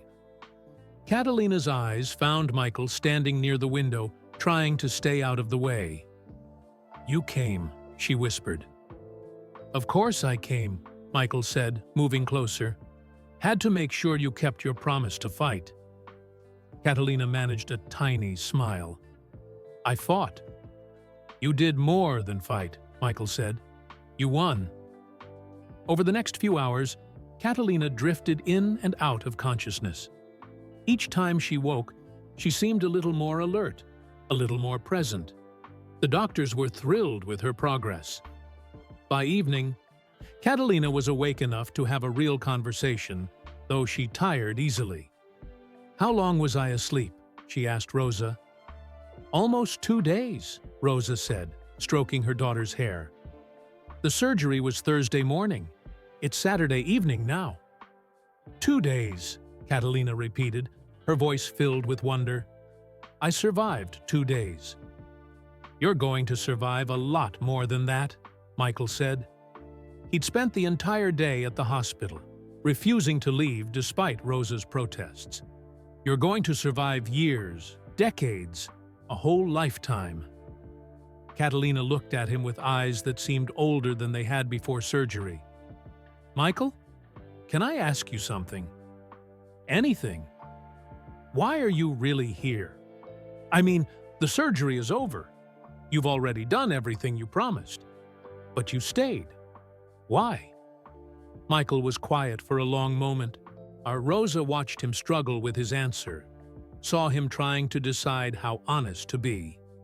"Because," Michael finally said, "in the past 2 days, sitting in that waiting room with your mother, I felt more useful than I have in years. More real, more human. You and your mom gave me something I didn't know I needed." "What?" Catalina asked. "A reason to matter," Michael said simply. Not as Michael Jordan, the basketball player. Just as Michael, a person who cares about other people. Catalina studied him with an intensity that made Rosa uncomfortable. Her daughter had always been perceptive, but the surgery seemed to have sharpened something in her. A wisdom born from facing death and choosing life. "You're lonely," Catalina said, not as a question, but as a fact. Michael flinched slightly. "Yes." "So are we," Catalina said. "Or we were, and before you. It's strange, isn't it? How you can be surrounded by people and still feel completely alone." "Very strange," Michael agreed, his voice rough with emotion. "I think that's why God brought you to us," Catalina continued. "Not just to save my life, but to save all of us from being alone." Rosa felt her throat tighten. Her daughter, barely conscious after major surgery, was trying to heal Michael Jordan's loneliness. Michael sat down heavily in the chair beside Catalina's bed. He reached out and took her hand gently, careful of the IV lines. "You're a remarkable person, Catalina," he said. "Your mother raised someone truly special." "My mother is lonely too," Catalina said, and Rosa's eyes widened in surprise. "She's been so focused on keeping me alive that she forgot how to live. She works all the time. She never does anything for herself. She hasn't been on a date since my father died 7 years ago." "Catalina," Rosa said, embarrassed. "That's not—" "It's true, Mama," Catalina interrupted, her weak voice somehow still firm. "You've been in survival mode for so long, you've forgotten what it's like to actually enjoy life, to laugh, to have friends, to be happy." Rosa wanted to argue, but she couldn't. Her daughter was right. Catalina looked back at Michael. "That's what I need from you now. Not money or surgery or anything like that. I need you to help my mom remember how to live, how to be more than just my caretaker, how to be a person with her own dreams and happiness." Michael glanced at Rosa, who was staring at her daughter in shock. "What are you asking?" Michael said carefully. "Be her friend," Catalina said. "A real friend. Not someone she's grateful to or in awe of. Someone who sees her as a person, not just my mother. Someone who helps her believe she deserves good things too." Michael was quiet, absorbing this request. Then he looked at Rosa and asked, "Is that what you want?" Rosa didn't know what she wanted. She'd spent 7 years focused entirely on survival and raising Catalina. The idea of having her own life, her own friendships, her own happiness. It felt foreign and slightly terrifying. "I don't know," Rosa admitted. "I don't know if I remember how to be anything other than a mother and a worker." "Then let me help you remember," Michael said gently. "Catalina's right. You've been so busy saving her that you forgot to save yourself." Rosa felt something crack open in her chest, a door she'd locked 7 years ago when Eduardo died. And she'd decided that her own happiness didn't matter anymore. Only Catalina's survival mattered. Only getting through each day mattered. "I'm scared," Rosa whispered. "Of what?" Michael asked.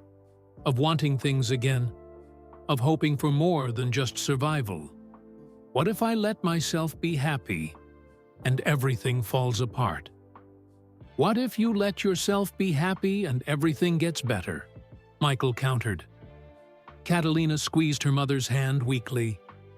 "Mama, I didn't survive this surgery so you could spend the rest of your life working yourself to death. I survived so we could both have real lives. Please, let Michael help you.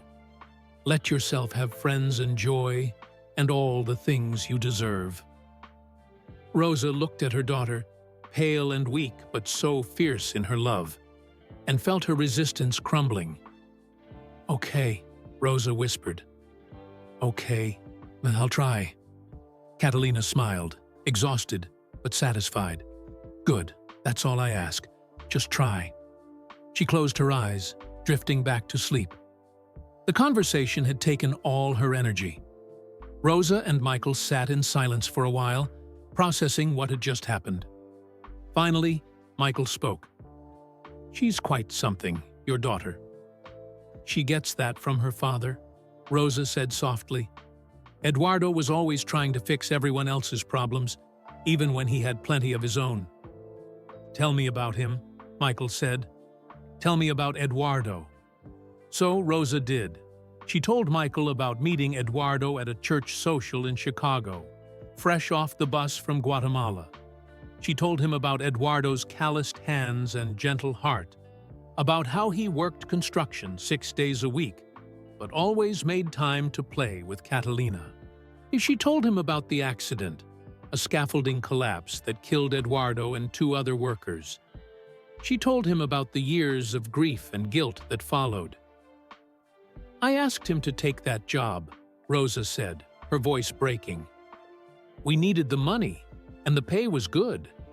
If I hadn't pushed him to say yes, he might still be alive. You can't know that, Michael said firmly. You can't blame yourself for an accident. I've tried not to, Rosa admitted. But late at night, when I can't sleep, I always come back to the same thought. I killed him. I asked him to go, and he died. Michael reached over and took Rosa's hand. Listen to me. Eduardo made his own choice. He took that job because he loved his family and wanted to provide for them. That's not your fault. That's not your burden to carry. Rosa wanted to believe him, but 7 years of guilt was a heavy weight. Catalina doesn't know, Rosa whispered, about me asking him to take that job. She thinks it was just bad luck, just a terrible accident. I've never told her that I'm the reason her father is dead. Because you're not the reason, Michael insisted. A construction accident is the reason. Corporate negligence is the reason. Bad luck is the reason. But not you, Rosa. Never you. Rosa pulled her hand away and stood up, suddenly agitated. You don't understand. You can't understand. You've never had to watch someone you love die because of a choice you made. You're right, Michael said quietly. I haven't. But I watched my mother die because of delayed insurance approvals and bureaucratic red tape. And I blamed myself for not being there sooner, for not pushing harder, for not using my influence to make them move faster. I know what guilt feels like, Rosa. I know what it's like to torture yourself with what-ifs. Rosa turned to look at him, seeing the pain in his eyes. How did you stop blaming yourself? She asked. I didn't, Michael admitted. Not completely. But I'm learning. I'm trying. And having people in my life who refuse to let me stay stuck in that guilt, that helps. That's what Catalina is asking me to be for you. Someone who won't let you drown in blame that isn't yours to carry. Rosa felt tears sliding down her cheeks again. She seemed to cry constantly these days, like 7 years of held-back emotion were finally breaking free. I don't know if I can do this, she whispered. I don't know if I can let go of the guilt and the survival mode and just be a person who has a life. You don't have to know right now, Michael said. You just have to be willing to try. Will you try, Rosa? For Catalina? For yourself? Rosa looked at her daughter, sleeping peacefully, her repaired heart beating strong and steady. She thought about Catalina's words. I didn't survive this surgery, so you could spend the rest of your life working yourself to death.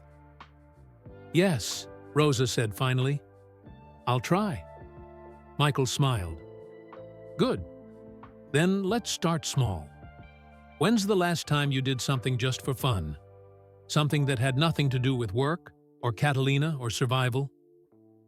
Rosa thought about it and couldn't remember. I don't know. Years. Before Eduardo died, maybe. Then that's where we start, Michael said.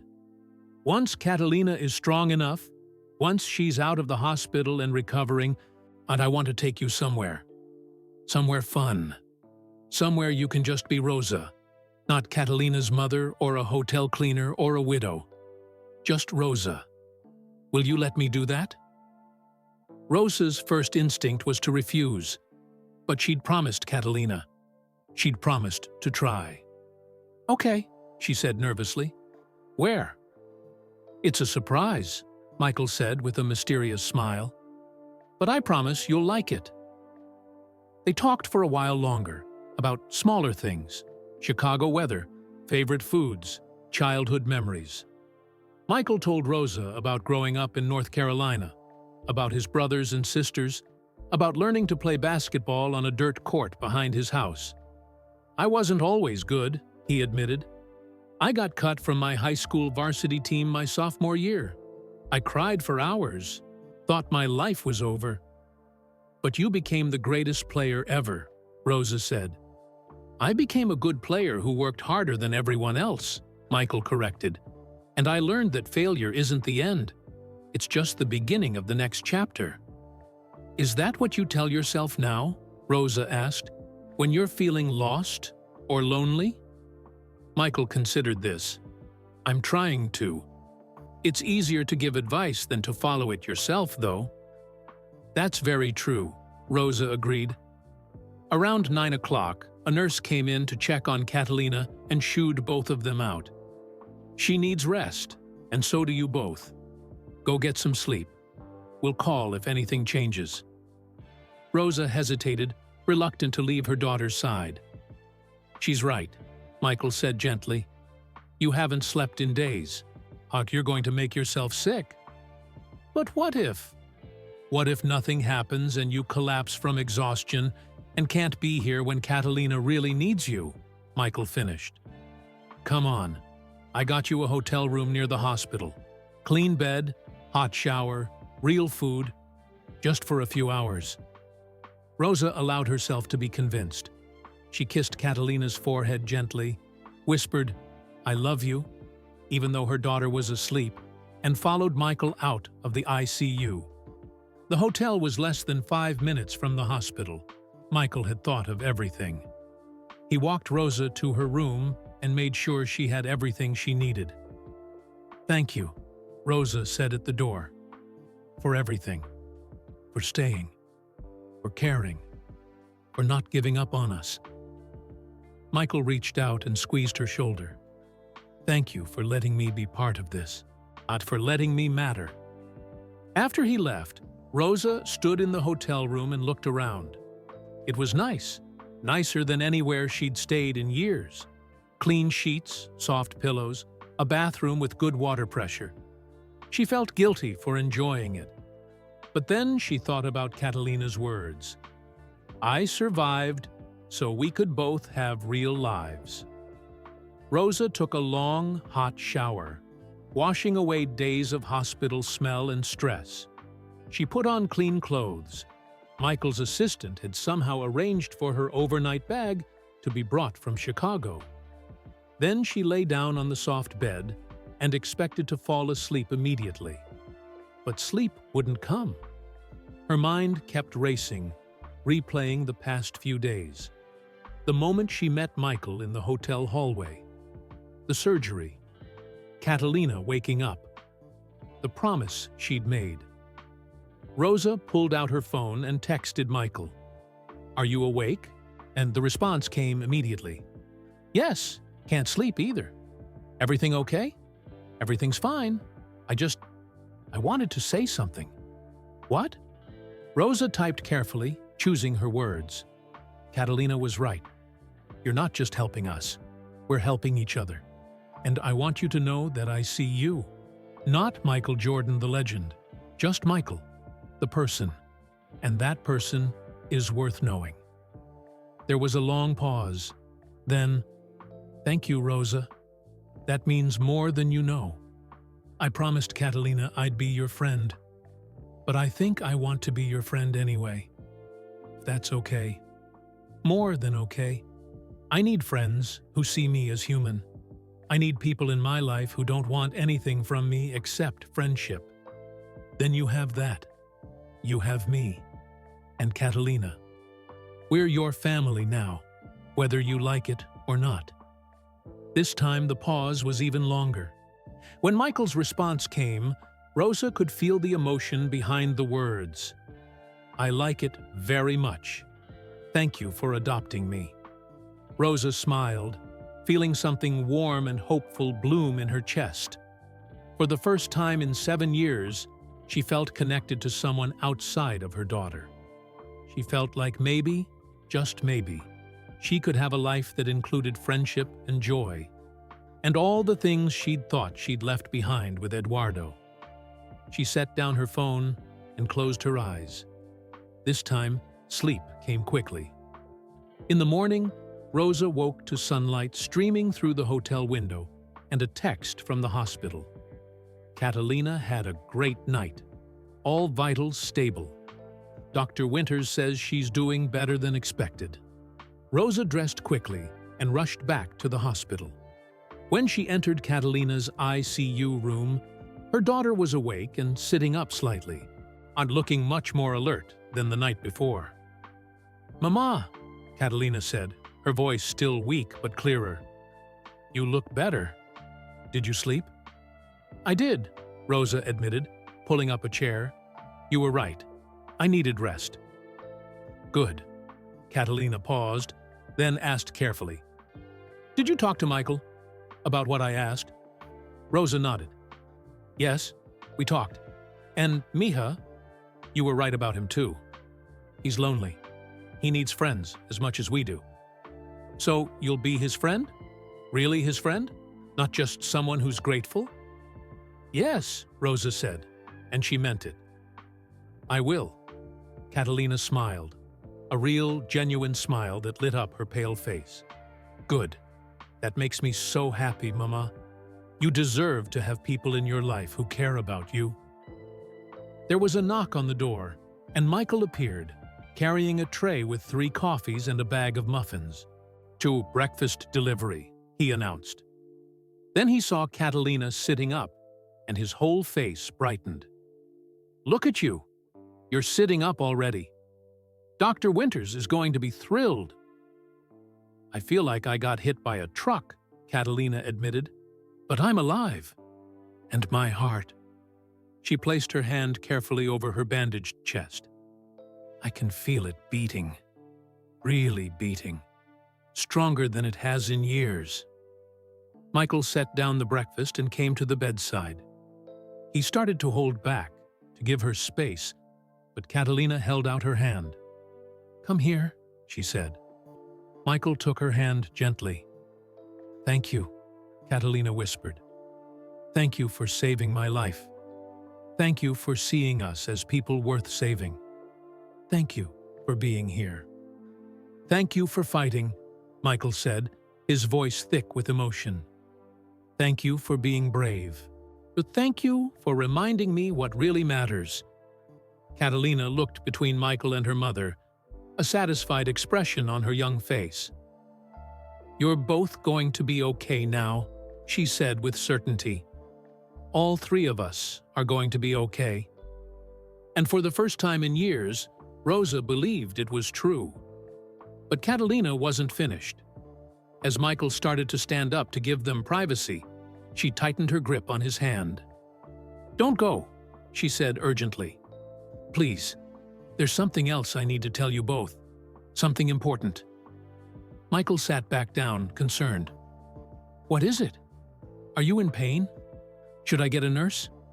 "No," Catalina said. "It's not that. It's—" She took a shaky breath. "When I was under anesthesia, I heard things, doctors talking, and I heard Dr. Winters say something to her team that she didn't tell us."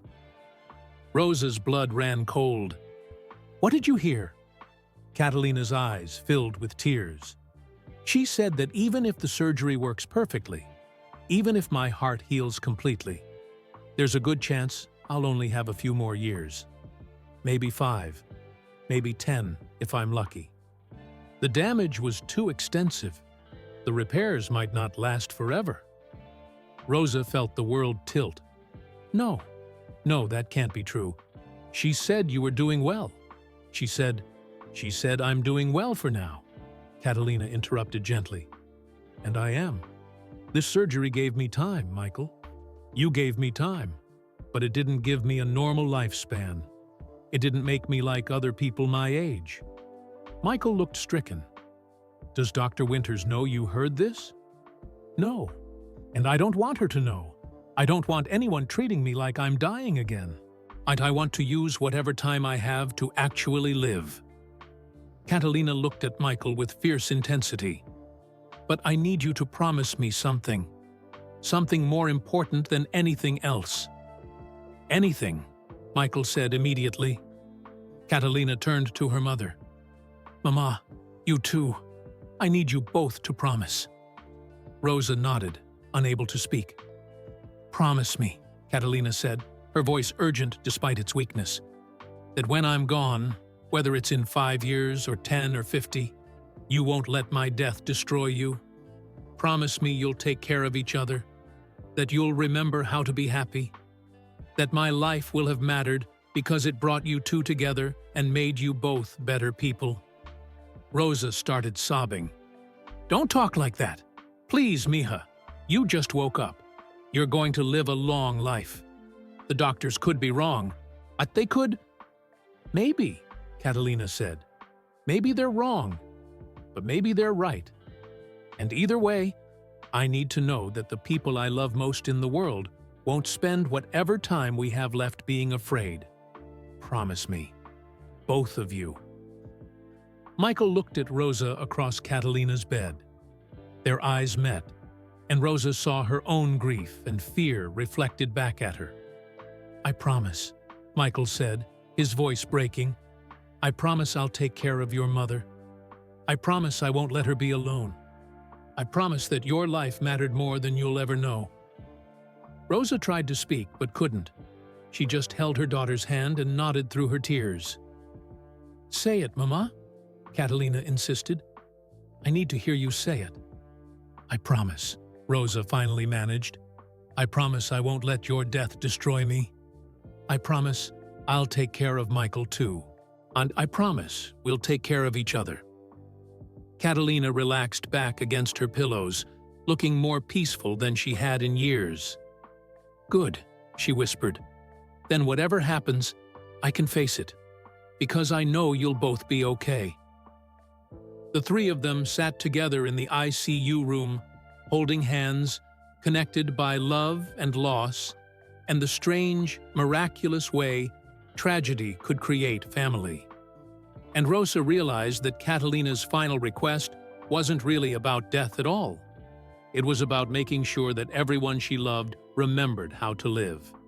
3 days passed, then a week, then 2 weeks. Catalina's recovery exceeded every expectation. She moved from the ICU to a regular cardiac unit. The breathing tubes and most of the wires came off. She could sit up, eat real food, walk short distances with help. Color returned to her cheeks. Her strength returned to her voice. Dr. Winters was cautiously optimistic. Remarkable progress, she said during one of her daily visits. Your heart is responding beautifully to the repair. If this continues, we might be able to discharge you to outpatient care within another week or two. Rosa watched her daughter bloom back to life and tried not to think about what Catalina had overheard during surgery. Tried not to count years instead of decades. Tried to focus on now, on the miracle of each day. But late at night, when Catalina slept and Rosa sat alone in the hospital room, the fear crept in. 5 years, maybe 10. Not enough. Never enough. Michael visited every single day, sometimes twice a day. He'd rearranged his entire life to be in Baltimore, conducting business calls from the hospital cafeteria, missing events and appearances, ignoring his assistant's increasingly frantic messages about commitments. "Don't you have places to be?" Rosa asked one afternoon as Michael settled into the chair beside Catalina's bed with a book he'd brought to read aloud. "I'm exactly where I need to be," Michael said simply. Rosa noticed how comfortable he'd become in this small hospital room, how he knew which nurses were on which shifts, which cafeteria food was edible, where the good coffee machine was hidden, how he'd stopped trying to hide behind baseball caps and sunglasses, letting the hospital staff recognize him, but setting boundaries about privacy. She also noticed how he looked at Catalina, not with pity, but with genuine affection, like a favorite niece, like family. And she noticed how Catalina looked at him, studying him when he wasn't paying attention, as if trying to memorize his face, as if she was worried about something. On a Tuesday afternoon, 2.5 weeks after surgery, Catalina asked Rosa to take a walk. She was strong enough now to walk the hospital corridors with just a wheelchair for backup if she got tired. They made slow progress down the hallway, Catalina leaning on Rosa's arm. Through the windows, they could see Baltimore spread out below. A city full of people living their ordinary lives, unaware of the miracles and tragedies unfolding in the hospital above them. "Mama," Catalina said as they paused by a window, "I need to tell you something, and I need you not to get upset." Rosa's heart clenched. "What is it?" "I've been watching you and Michael, the way you are together, the way you talk and laugh and take care of each other." Catalina paused. "See, you're friends now, real friends, not just two people connected by me." "Yes," Rosa said carefully, unsure where this was going. "Is that a problem?" "No, it's perfect. It's exactly what I wanted." Catalina turned to face her mother. "But Mama, I need you to understand something. When I asked you to be Michael's friend, to help him not be lonely, I wasn't just thinking about now. I was thinking about after." "After what?" "After I'm gone." Rosa felt like she'd been punched.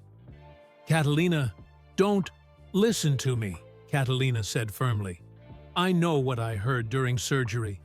I know that the doctors think I have limited time, and before you try to tell me they could be wrong or that miracles happen, I need you to hear me. Really hear me." Rosa forced herself to be quiet, though every instinct screamed to argue. "I'm not afraid of dying anymore," Catalina said quietly. "The surgery gave me something more precious than extra years. It gave me peace. I know now that I fought as hard as I could, that you did everything possible to save me, that I got to wake up and see you smile again. Really smile. Not that fake smile you've been wearing for years." Tears streamed down Rosa's face, but she didn't interrupt. "But I am afraid of you," Catalina continued.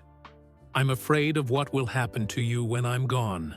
I'm afraid you'll go back to survival mode, working yourself to death, refusing to have any kind of life because you think you don't deserve happiness without me."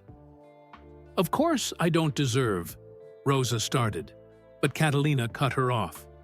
"Stop. Stop punishing yourself. You didn't kill Papa. You didn't give me a bad heart. And you didn't do anything wrong except love us too much to see that you matter too." Catalina gripped her mother's arm.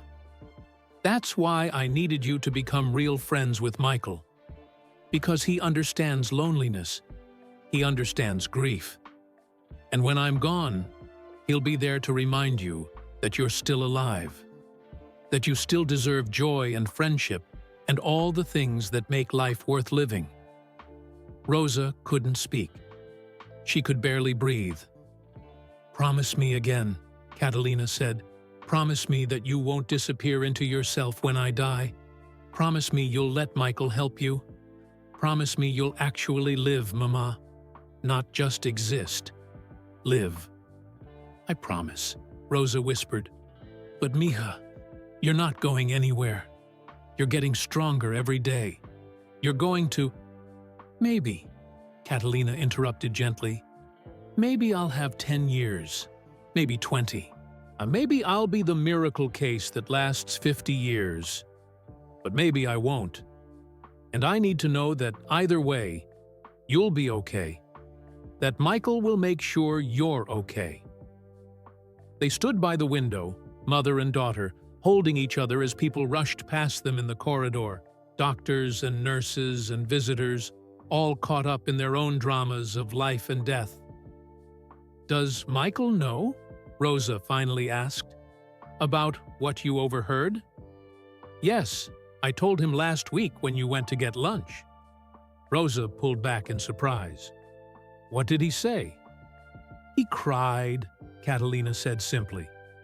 "He held my hand and cried, and told me that he'd spend however long I had, making sure I got to do all the things I dreamed of.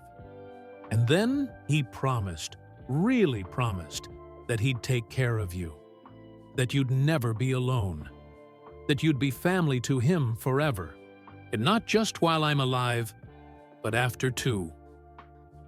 Rosa felt something break open in her chest, a grief so profound she didn't know how to contain it. But mixed with the grief was something else: gratitude, love, the strange comfort of knowing that even in death, her daughter had made sure she wouldn't face the world alone. "How are you so wise?" Rosa asked through her tears. "You're only 17. "I've had a lot of time to think about death," Catalina said. "It makes you clear about what really matters. And what matters, Mama, is love. Not just romantic love, though that's beautiful too, but the love between friends, between people who choose to be family, even when they don't have to be. That's the love you and Michael have now. That's the love that will save you when I can't anymore." They walked back to Catalina's room slowly. When they arrived, Michael was already there, chatting with one of the nurses. He looked up as they entered, and his face immediately showed concern at Rosa's tear-stained cheeks. "Everything okay?" he asked. "Everything's perfect," Catalina said, before Rosa could answer. "Mama and I were just talking about how lucky we are. How lucky we all are to have found each other." Michael studied them both, clearly sensing there was more to the story. But he didn't push. He just smiled and held up a bag from a nearby bakery. "I brought contraband," he announced. "Real chocolate chip cookies. The kind that aren't hospital-approved but taste like actual food." Catalina laughed, a real, joyful sound that Rosa hadn't heard in years. They spent the afternoon eating cookies and talking about silly things, movies they wanted to see, places they wanted to visit, memories that made them laugh. And Rosa watched her daughter and her new friend together, seeing the easy affection between them, the way Michael made Catalina laugh, the way Catalina made Michael forget to be a legend and just be a person. She understood now what Catalina had been doing. Not just surviving surgery, but building a safety net, creating connections that would last beyond her own life, making sure that the people she loved wouldn't be destroyed by losing her. It was the most selfless thing Rosa had ever witnessed. That night, after Catalina fell asleep, Rosa walked Michael out to the parking lot. They stood by his car in the warm Baltimore evening, neither quite ready to say goodbye. "She told me," Rosa said quietly, "about your conversation last week, and about what she overheard during surgery." Michael nodded. "I wondered if she would." "She's planning for her death," Rosa said, her voice breaking. "She's 17 years old, and she's making sure we'll be okay without her." "I know." Michael's voice was rough with emotion. "It's the bravest thing I've ever seen." "How do I do this?" Rosa asked desperately. "How do I watch her prepare to leave me? How do I smile and pretend everything is fine when I know that every moment might be one of our last?" Michael was quiet for a long moment. Then he said, You do it by honoring what she wants. She doesn't want you to spend her remaining time, whether it's 5 years or 50, drowning in grief. She wants joy, laughter, life. She wants to know that her existence mattered, and that it created something beautiful that will outlast her body. And did it? Rosa whispered. Did her life create something beautiful? Michael reached out and took Rosa's hand. It created us, this friendship, this connection. You and me, Rosa. We're what Catalina's life created. We're the proof that her time on Earth mattered. And when she's gone, we'll carry that forward. We'll be the living testament to her love. Rosa squeezed his hand, drawing strength from his certainty. You really think we can do that? Really take care of each other the way she wants? I know we can, Michael said firmly, because she chose well. She saw something in both of us, something worth saving, worth connecting. And I'm not going to let her down. I'm not going to let you down. Even when I'm difficult, Rosa asked, even when I'm drowning in grief and pushing everyone away? Especially then, Michael said. That's when friends matter most. When it's hard. When you can't see the light. That's when I'll remind you of your promise. That's when I'll drag you back to living, even when you don't want to. Rosa felt tears sliding down her cheeks again. I don't know if I'm strong enough. You are, Michael said. You've been strong for 7 years, working 3 jobs, fighting insurance companies, refusing to give up on Catalina even when everyone else said it was hopeless. You're the strongest person I know, Rosa. You just don't see it yet. They stood in comfortable silence for a while, holding hands, watching the stars appear in the darkening sky. Michael? Rosa said finally. And can I ask you something? Anything. What did you mean when you said helping us made you feel useful again? What were you struggling with before you met us? Michael was quiet for so long that Rosa thought he might not answer. Then he sighed deeply and leaned against his car. After I retired from basketball, he began slowly, I thought I'd figure out who I was without the game. I had business ventures, charity work, endorsements, plenty to keep me busy. But busy isn't the same as fulfilled. I started to realize that people didn't see me anymore. They saw Michael Jordan, the brand, the icon, the legend, but not Michael, the person. He paused, gathering his thoughts. I'd be at events surrounded by hundreds of people, all of them wanting something from me, an autograph, a photo, a piece of my time, my money, my influence. And I'd feel completely alone. More alone than when I was actually by myself. That sounds terrible, Rosa said softly. It was. And the worst part was feeling guilty about it. I had everything anyone could want. How could I complain about being lonely when I was rich and famous and successful? How could I admit that the life everyone envied felt empty? Michael turned to look at Rosa. Then I heard you crying in that hotel hallway.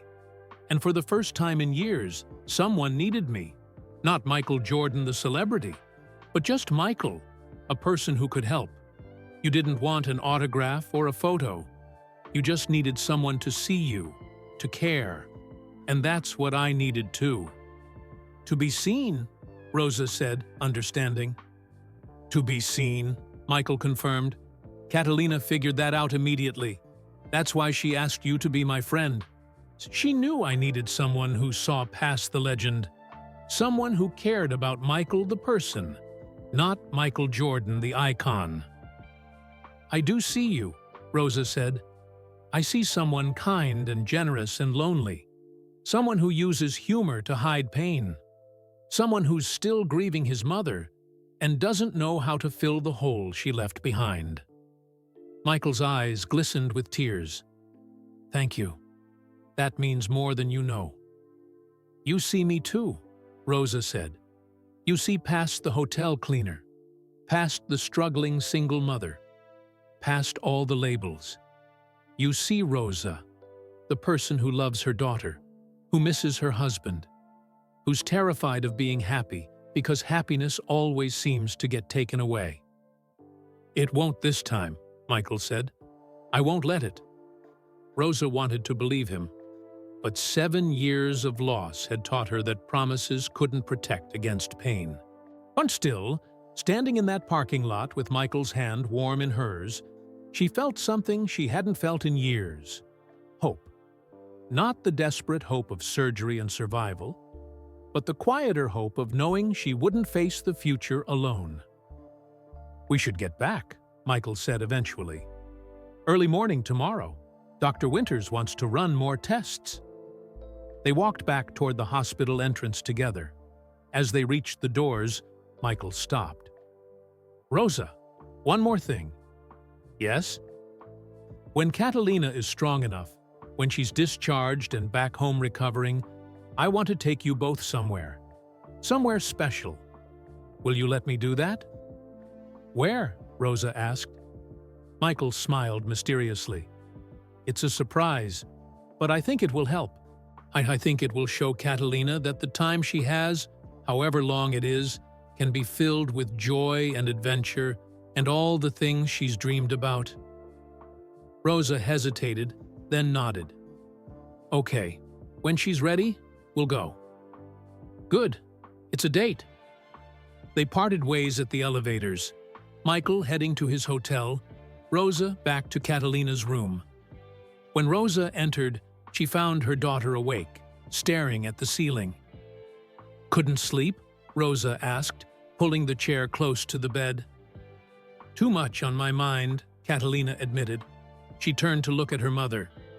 "Were you talking to Michael?" "Yes." "Is he okay? Did you upset him?" Rosa smiled at her daughter's concern. Even now, Catalina was worried about everyone else. "He's fine. We had a good talk. An honest talk. About me? About a lot of things. Oh, about loneliness and friendship, and what it means to really see another person." Catalina relaxed slightly. "Good. I worry about him, you know. He acts strong, but he's fragile underneath. Like he's one disappointment away from giving up on people entirely." "You've given him hope," Rosa said. "We both have. He told me that helping us made him feel useful again. Made him remember why success matters, not for its own sake, but for what it allows you to do for others." "He's a good man," Catalina said softly. "Better than he knows. I'm glad you're friends now. Real friends." "Me too, mija. Me too." They were quiet for a moment. Then Catalina said something that made Rosa's heart stop. "Mama, I need to tell you something else. Something I haven't told anyone. Not even Michael." "What is it?" Catalina's eyes filled with tears. "So I'm not just worried about you being alone after I die. I'm worried about Michael too. I think he's been suicidal. Not actively, but the thoughts are there. The wondering if the world would be better without him. If his life really matters." Rosa's blood ran cold. "What? How do you know?" "The way he talks sometimes. The things he doesn't say. The look in his eyes when he thinks no one is watching." Catalina gripped her mother's hand. "That's the real reason I needed you two to become friends. Not just so you won't be alone, but so he won't be alone either. So you can save each other." Rosa felt the weight of this revelation settle on her shoulders. She thought about Michael's words in the parking lot. "I was standing on my balcony at 3 in the morning, wondering if any of my success actually mattered." And she'd been so focused on her own pain, her own loss, that she hadn't fully understood the depth of Michael's struggle. "What do I do?" Rosa whispered. "How do I help him?" "The same way he helped us," Catalina said. "You see him, You care about him. You refuse to let him disappear into his own darkness. And when I'm gone, you have each other. You remind each other that life is worth living, even when it's hard. Especially when it's hard. Rosa pulled her daughter into a gentle embrace, careful of the healing incision. When did you become so wise about saving people? I learned from you, Catalina said. You never gave up on me, even when everyone said it was hopeless. Now you can't give up on Michael, or yourself. Promise me, Mama. I promise, Rosa whispered. I promise I'll take care of him. I promise I'll take care of myself. I promise we'll take care of each other. Good, Catalina said, relaxing in her mother's arms. Then everything will be okay. However long I have, I'll know that the people I love most won't be destroyed by losing me. I'll know that my life created something beautiful that will last forever. They held each other in the quiet hospital room, listening to the beep of monitors and the distant sound of nurses' footsteps in the hallway. Rosa thought about the strange journey that had brought them here, from a hotel hallway at 3 in the morning to this moment of profound understanding. She thought about Michael, alone in his hotel room, carrying his own secret burdens. She thought about Catalina, dying but still finding ways to heal everyone around her. And she thought about herself, Rosa Delgado, hotel cleaner, widow, a mother, who had somehow been given the impossible gift of friendship with a legend, and the terrible responsibility of making sure neither of them gave up on life. I love you, mija, Rosa whispered. I love you too, Mama, Catalina said. And I'm not afraid anymore, because I know you'll both be okay. I know my life mattered. I know I'm leaving the world better than I found it. Rosa held her daughter tighter and let herself cry. Not tears of grief this time, but tears of gratitude. Gratitude for the surgery that gave them more time. Gratitude for Michael, who'd given them both so much more than money. Gratitude for Catalina, whose courage and wisdom were teaching them all how to live.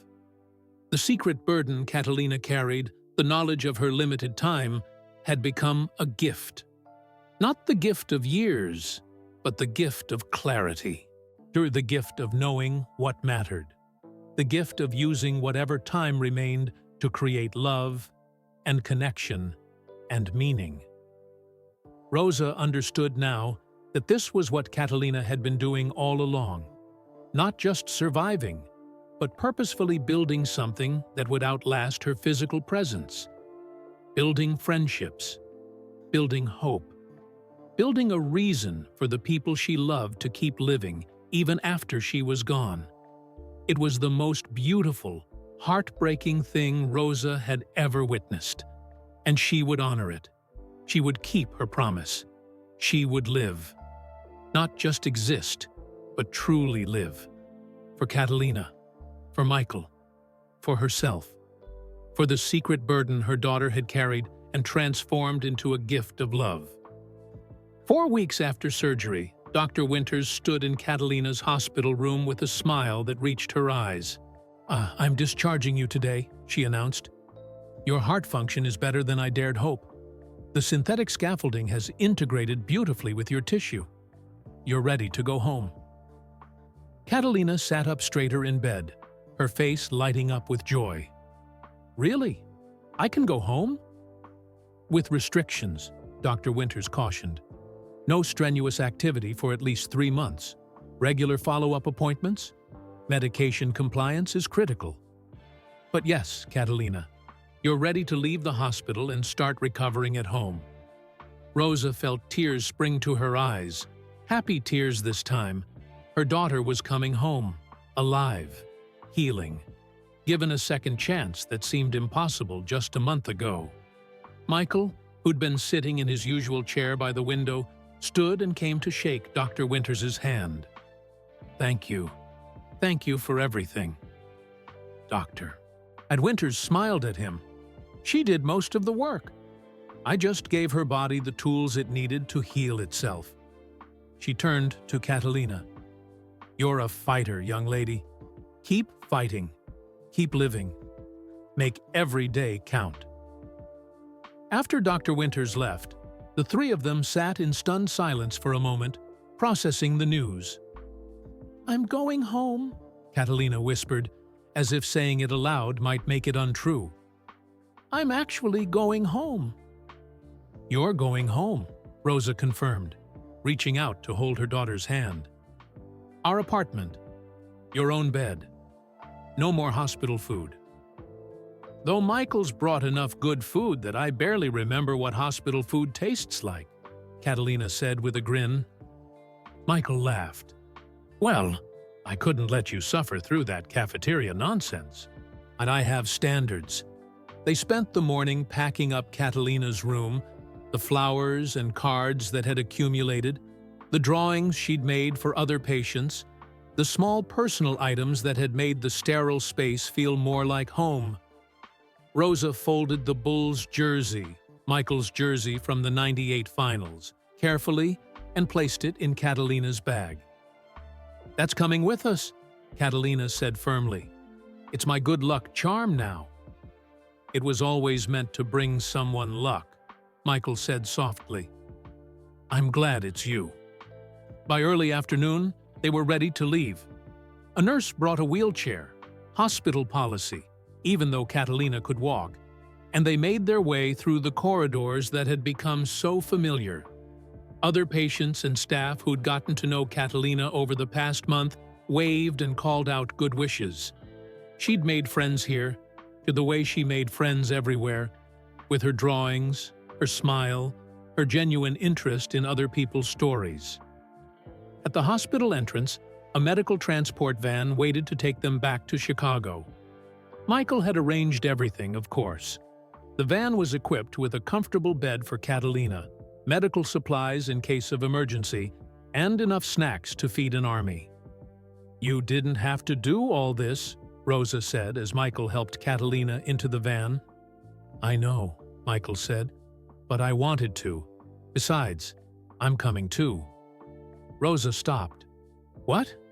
You're coming to Chicago?" "Well, I can't miss the homecoming, can I? Plus, I have a surprise planned. Remember? I told you I'd take you somewhere special once Catalina was better." Catalina's eyes widened. "A surprise? What kind of surprise?" "If I told you, oh, it wouldn't be a surprise," Michael said with a mysterious smile. "But I promise you'll like it. Both of you." The drive back to Chicago took most of the day. Catalina dozed in the comfortable bed, exhausted despite her excitement. Rosa sat beside her, one hand always touching her daughter, a shoulder, an arm, a hand, as if afraid that if she stopped touching her, Catalina might disappear. Michael sat in the front, making phone calls and sending texts, arranging whatever surprise he had planned. Rosa watched him work and felt a surge of gratitude so strong it almost hurt. This man had reorganized his entire life for them, had spent a month in Baltimore, had paid for everything without ever making them feel like a burden. More than that, he'd become family, real family, the kind you chose, not the kind you were born into. As the Chicago skyline came into view, Catalina woke up and pressed her face to the window. "Home," she breathed. "I never thought I'd see it again." Rosa's throat tightened. She knew what Catalina meant. 4 weeks ago, her daughter had been days from death. Now she was here, alive, coming home. The van pulled up to their apartment building, a modest 3-story structure in a working-class neighborhood. Rosa suddenly felt embarrassed about the peeling paint and cracked sidewalk. Michael was used to luxury hotels and mansions, not places like this. But if Michael noticed or cared, he didn't show it. He helped Catalina out of the van carefully, supporting her as she took her first steps on Chicago soil in a month. "It's good to be home," Catalina said, so breathing in the familiar air, city smells mixed with someone's cooking and the bakery on the corner. They made their way slowly up to the second floor. Rosa unlocked the apartment door, and Catalina stepped inside, her eyes filling with tears. Everything was exactly as they'd left it. The small living room with its worn couch and second-hand coffee table. The kitchen barely big enough to turn around in. The single bedroom they shared, with Catalina's twin bed against one wall and Rosa's against the other. It was small and shabby and home. "I missed this place," Catalina said, sinking onto the couch. "I missed it so much." Rosa sat beside her, putting an arm around her daughter's thin shoulders. "I'm so glad you're here to miss it."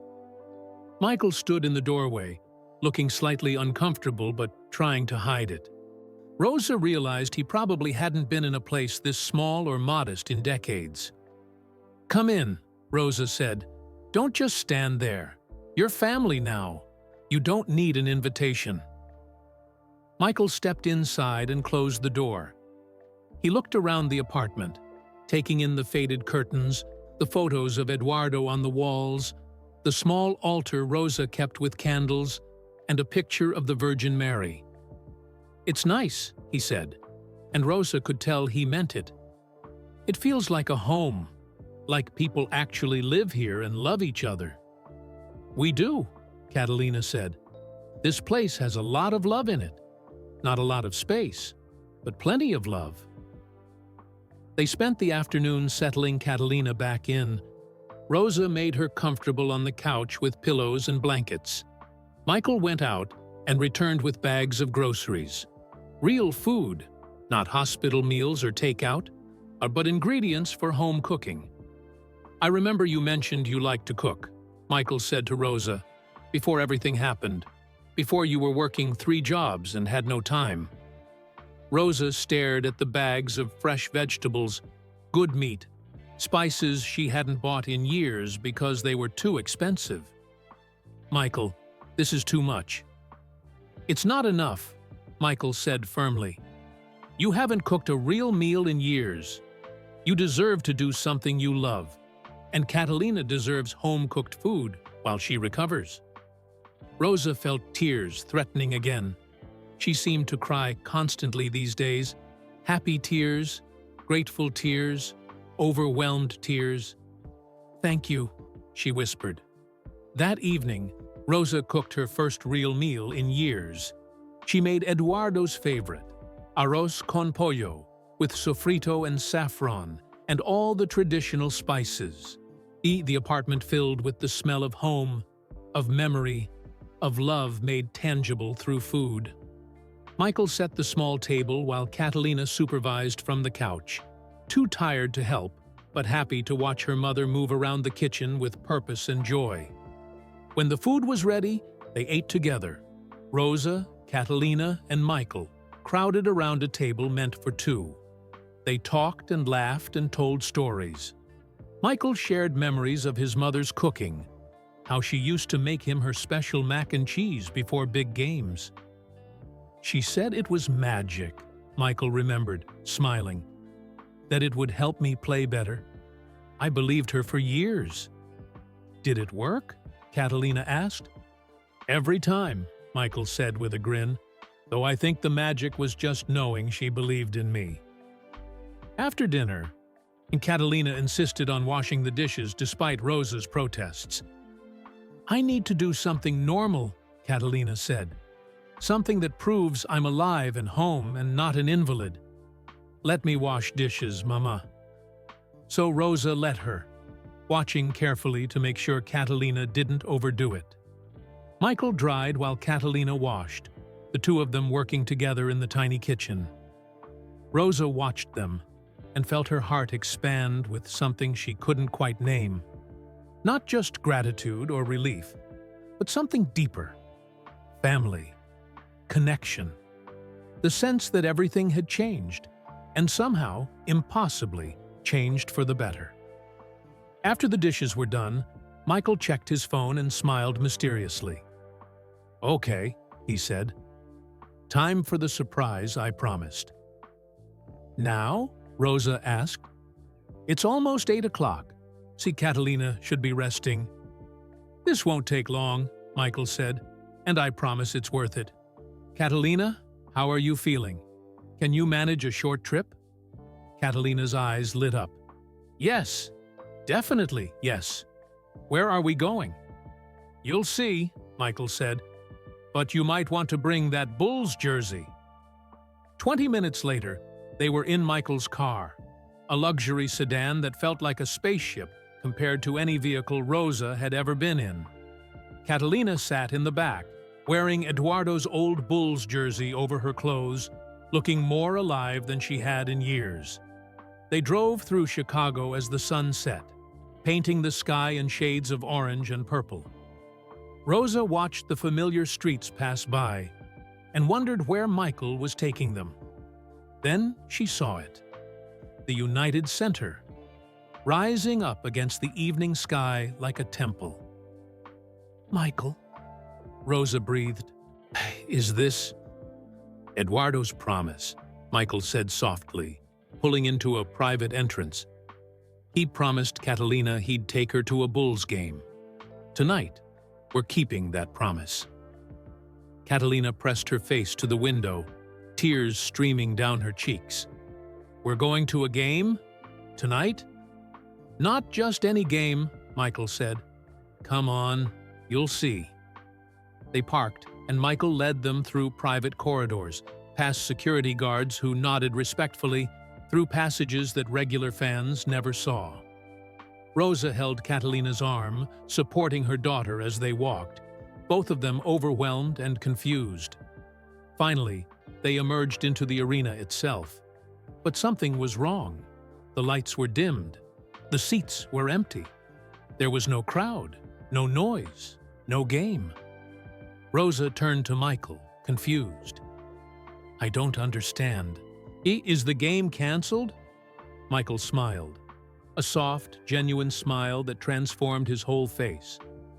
There's no game tonight, at least not a real one. Come on. He led them down to the court, the actual court where Michael Jordan had won championships, where legends were made. Rosa's legs felt weak as they stepped onto the polished wood floor. The arena was empty, except for a handful of people on the court. Rosa recognized some of them. Former Bulls players, she thought, though she'd never followed basketball closely enough to know names. But Catalina knew. Rosa heard her daughter gasp. That's Scottie Pippen, Catalina whispered, her voice awed. And Dennis Rodman, and Steve Kerr. Papa used to tell me about all of them. I called in some favors, Michael said quietly. Got some of the old team together. We're going to play a game.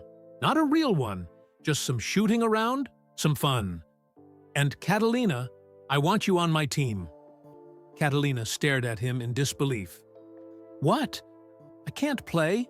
I just had heart surgery. I can barely walk without getting tired. You don't have to run or jump or do anything strenuous, Michael said. But you can stand at the free throw line and take a shot. You can hold the ball. You can be on the court with us. You can have the experience your father wanted you to have. Catalina's face crumpled. She turned to her mother, seeking permission, seeking confirmation that this was real. Rosa nodded, unable to speak. Michael took Catalina's hand and led her onto the court. The other players gathered around, introducing themselves, shaking her hand gently, treating her not like a sick kid, but like a teammate. Rosa stood at the edge of the court, watching her daughter, thin and pale but glowing with joy, standing in the center of the United Center, surrounded by basketball legends, wearing her father's old jersey. Scottie Pippen handed Catalina a basketball. Your dad was a Bulls fan, huh? The biggest, Catalina said, her voice choked with emotion. He used to tell me stories about the championship years, about Michael's shot against Utah, about the flu game, about never giving up. Sounds like a smart man, Scotty said. He was the best, Catalina whispered. Michael guided Catalina to the free throw line. The other players spread out around the court, but all eyes were on Catalina. Your father promised you'd get to see a Bulls game, Michael said softly. This isn't exactly what he had in mind, but I think it's close enough. This is for Eduardo. This is his promise. Kept. Catalina stood at the free throw line, holding the basketball, tears streaming down her face. She looked up at the empty seats rising around them, at the championship banners hanging from the rafters, at the court where history had been made. Then she looked at the basket. She lifted the ball. It was heavy, too heavy for her weakened arms, and Michael steadied her, helping her find the strength. Take your time, he said.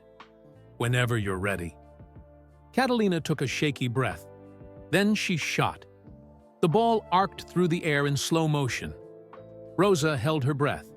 The entire arena seemed to hold its breath.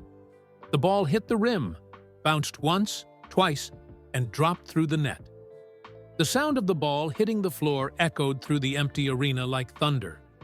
The players erupted in cheers. They rushed to Catalina, high-fiving her, celebrating like she'd just won a championship.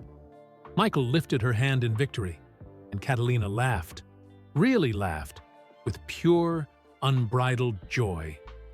Rosa stood on the sideline, sobbing openly, not caring who saw. This moment, this impossible, beautiful moment, was Eduardo's promise kept. This was their daughter, alive, making a basket on the court her father had dreamed about. For the next hour, they played.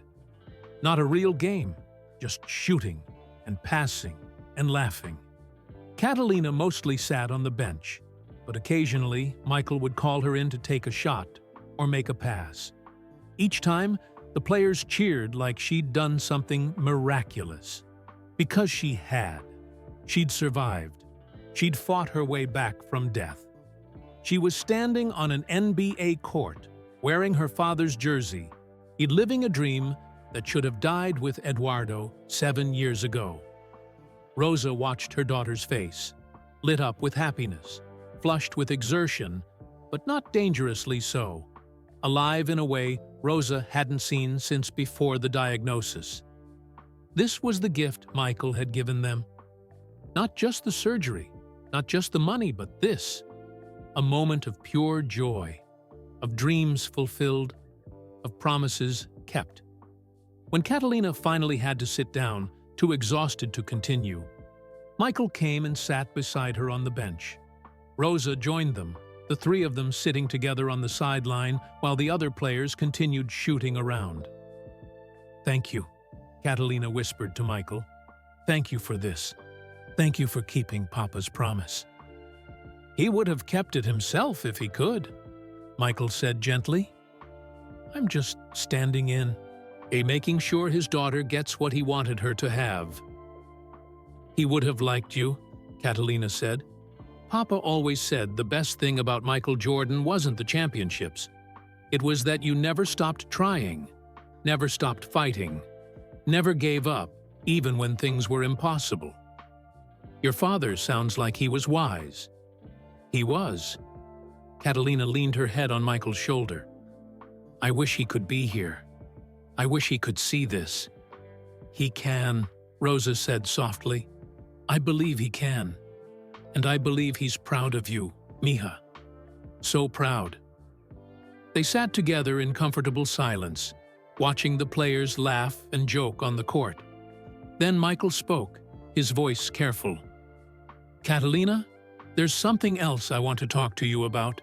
A foundation I'm starting. I'm calling it the Eduardo Delgado Foundation." Catalina lifted her head, confused. "See what?" "A foundation that will pay for life-saving surgeries for kids whose families can't afford them," Michael explained. "Kids like you, who need experimental treatments or procedures that insurance won't cover. Kids who deserve to live, but can't, because of money." Rosa felt her heart stop. "Michael, you can't." That's too much." "It's not enough," Michael interrupted. "Nothing will ever be enough to repay what you and Catalina have given me. But this is a start. This is how we make sure other families don't have to cry in hotel hallways at 3 in the morning because they're watching their child die and can't do anything about it." "You're naming it after Papa?" Catalina asked, her voice small and awed. "I am. Because Eduardo's love for you, his promise to give you a good life, his dreams for your future. That's what this is about. Honoring the love parents have for their children. Making sure that love doesn't end in tragedy just because of money."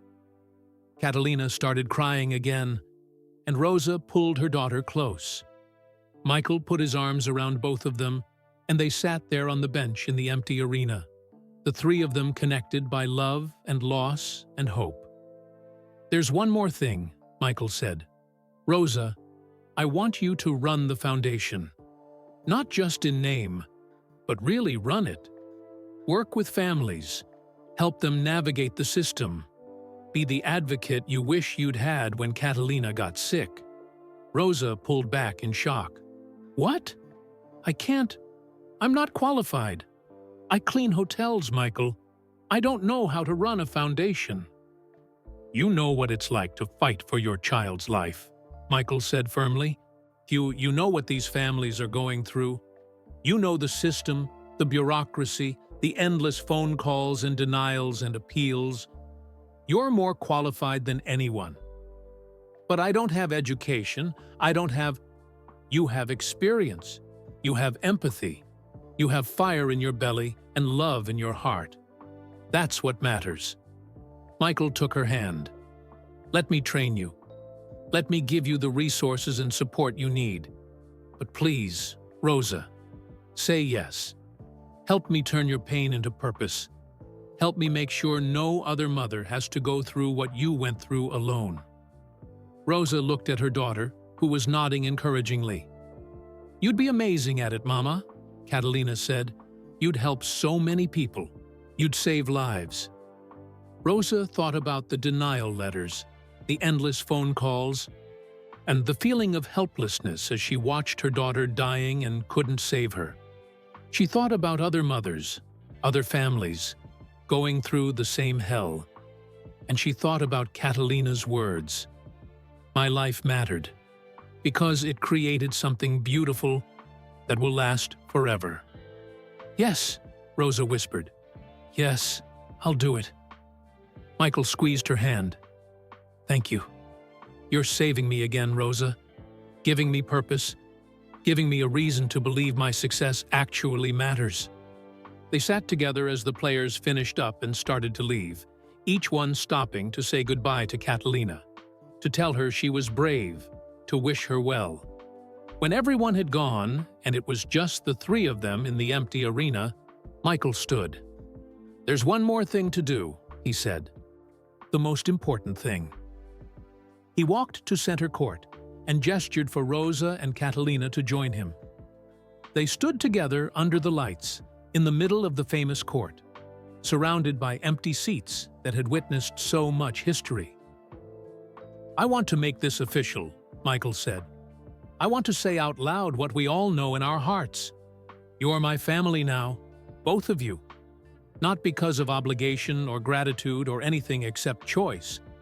I choose you. You chose me. We're family." "Family," Catalina repeated, smiling through her tears. "Family," Rosa agreed, her voice strong and sure.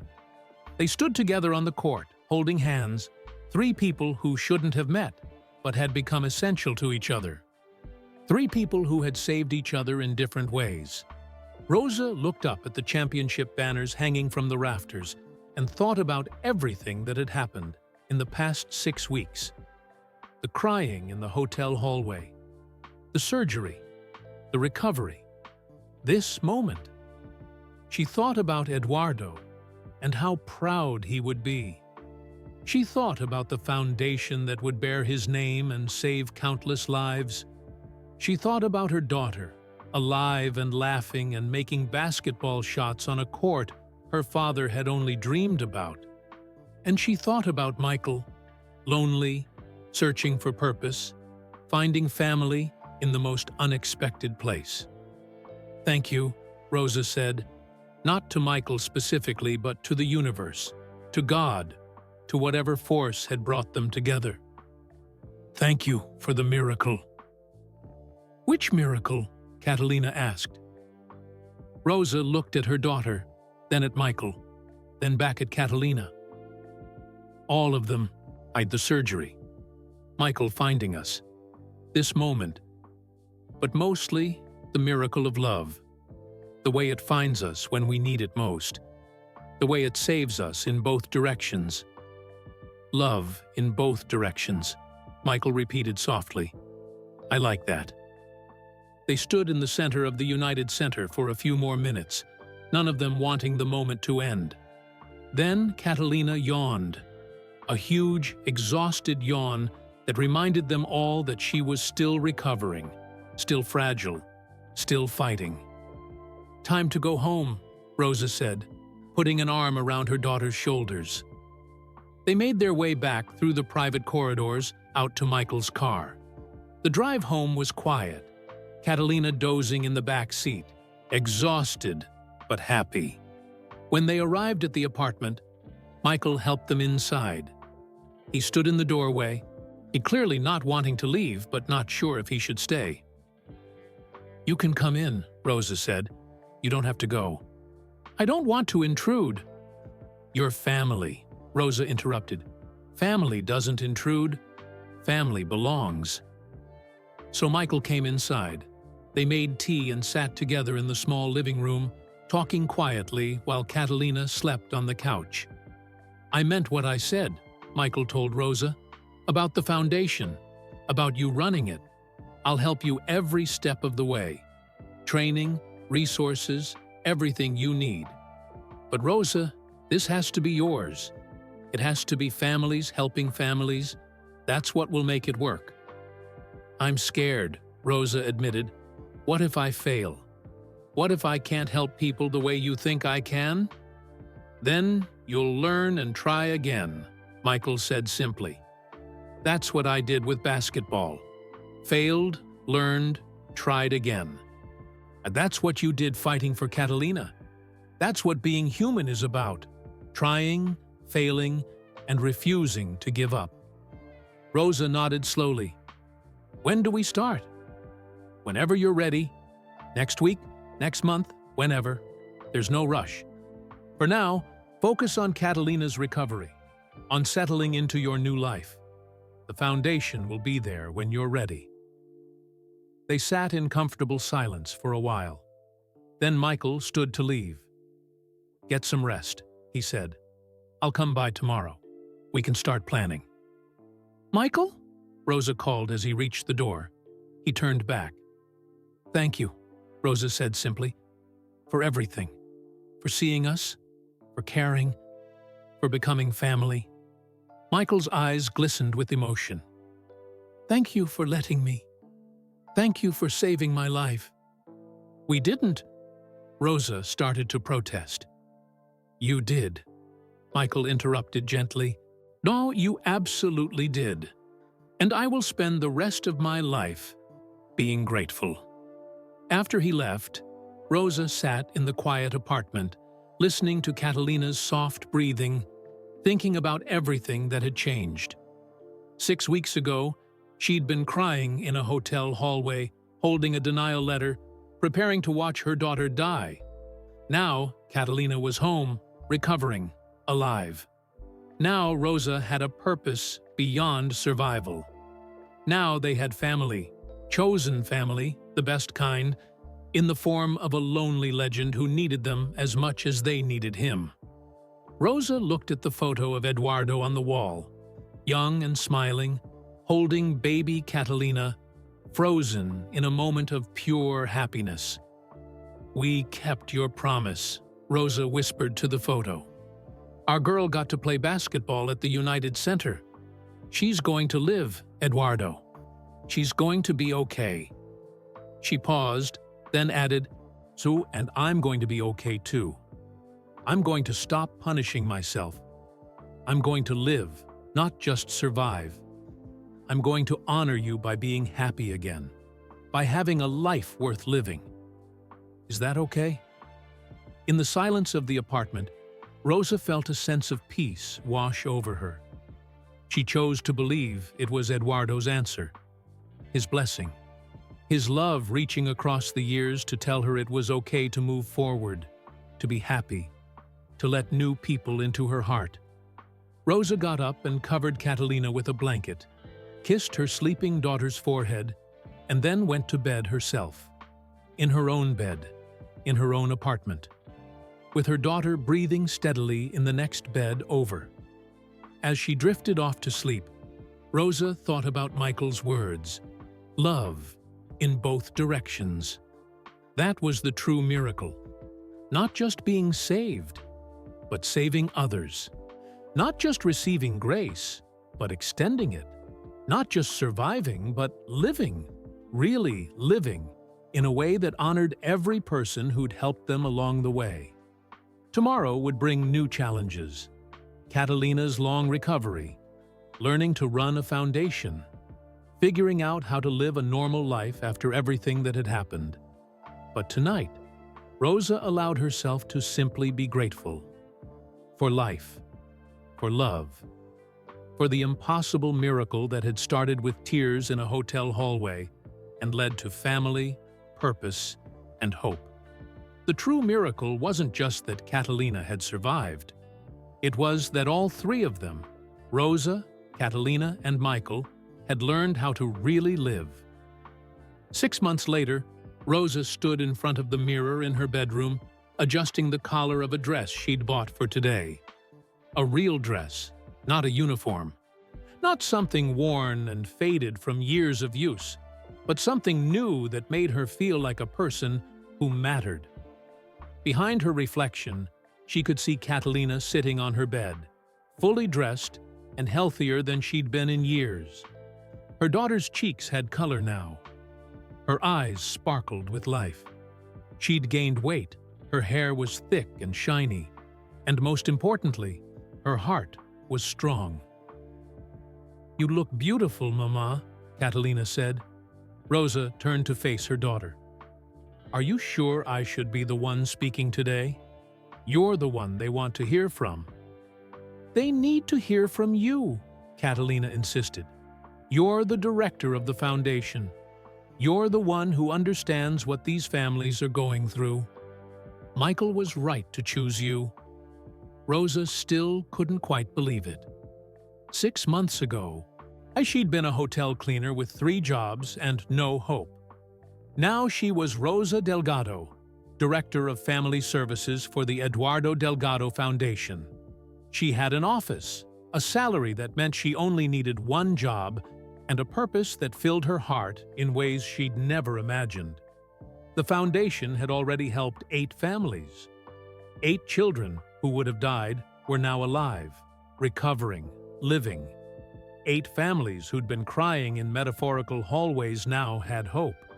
And today was the public launch, a press conference where Michael would officially announce the foundation to the world. "Are you nervous?" Catalina asked, watching her mother fidget with her dress. "Terrified," Rosa admitted. "There will be cameras, reporters, all those people. What if I say something wrong? What if I mess up and embarrass Michael?" "You won't," Catalina said confidently. "You're going to tell our story, and it's going to help people. It's going to give other families hope." There was a knock on the apartment door. Rosa opened it to find Michael standing there, wearing a suit, but looking nervous himself. "Ready?" he asked. "No," Rosa said honestly, "but I'll do it anyway." Michael smiled. "That's the bravest thing anyone can do. Be terrified and do it anyway." They drove to the press conference together, Michael, Rosa, and Catalina.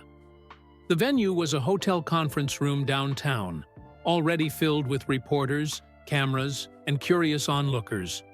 Rosa felt her stomach twist with anxiety as they pulled up. "I can't do this," she whispered. "Yes, you can," Michael said firmly. "I'll be right there with you. And remember, you're not doing this for the cameras. You're doing it for the families who need to know that help exists, that they don't have to face this alone." Rosa took a deep breath and nodded. They entered through a back entrance, avoiding the crowd. In a small room behind the stage, Michael's assistant, Marcus, was coordinating final details. He smiled when he saw them. "Everything's ready," Marcus said. "Michael, you'll speak first. Introduce the foundation and its mission. Then Rosa will share your story. Then we'll open for questions. Catalina, you'll be sitting in the front row where your mother can see you. Sound good?" Catalina squeezed her mother's hand. "You've got this, Mama." They took their positions. Michael walked out onto the small stage to thunderous applause. Rosa watched from the wings, her heart pounding. Thank you all for coming," Michael said, his voice filling the room with that same confidence he'd once used on basketball courts. "I'm here today to announce something that matters more to me than any championship I ever won." He paused, letting the words sink in. "6 months ago, I met a woman named Rosa Delgado. She was working the night shift at a hotel, and she was crying because her 17-year-old daughter was dying. Catalina needed a life-saving surgery that cost $340,000. Money Rosa didn't have. Insurance had denied her claim 3 times. She'd worked 3 jobs for 2 years and saved only $4,200. She was out of options, out of time, and out of hope. The room was completely silent. Rosa could see reporters leaning forward, cameras focused intently on Michael. "I had a choice that night," Michael continued. "I could walk past her pain. I could tell myself it wasn't my problem, or I could do what my mother taught me. See people, not positions. See their humanity. See their worth." Michael's voice grew stronger. "I chose to help. I paid for Catalina's surgery. She survived. She's here today, healthy and strong. And that experience changed my life more profoundly than any achievement I've ever accomplished."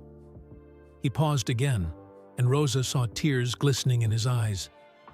"It changed my life, because Rosa and Catalina didn't just take my help. They gave me something in return. They gave me purpose. They gave me connection.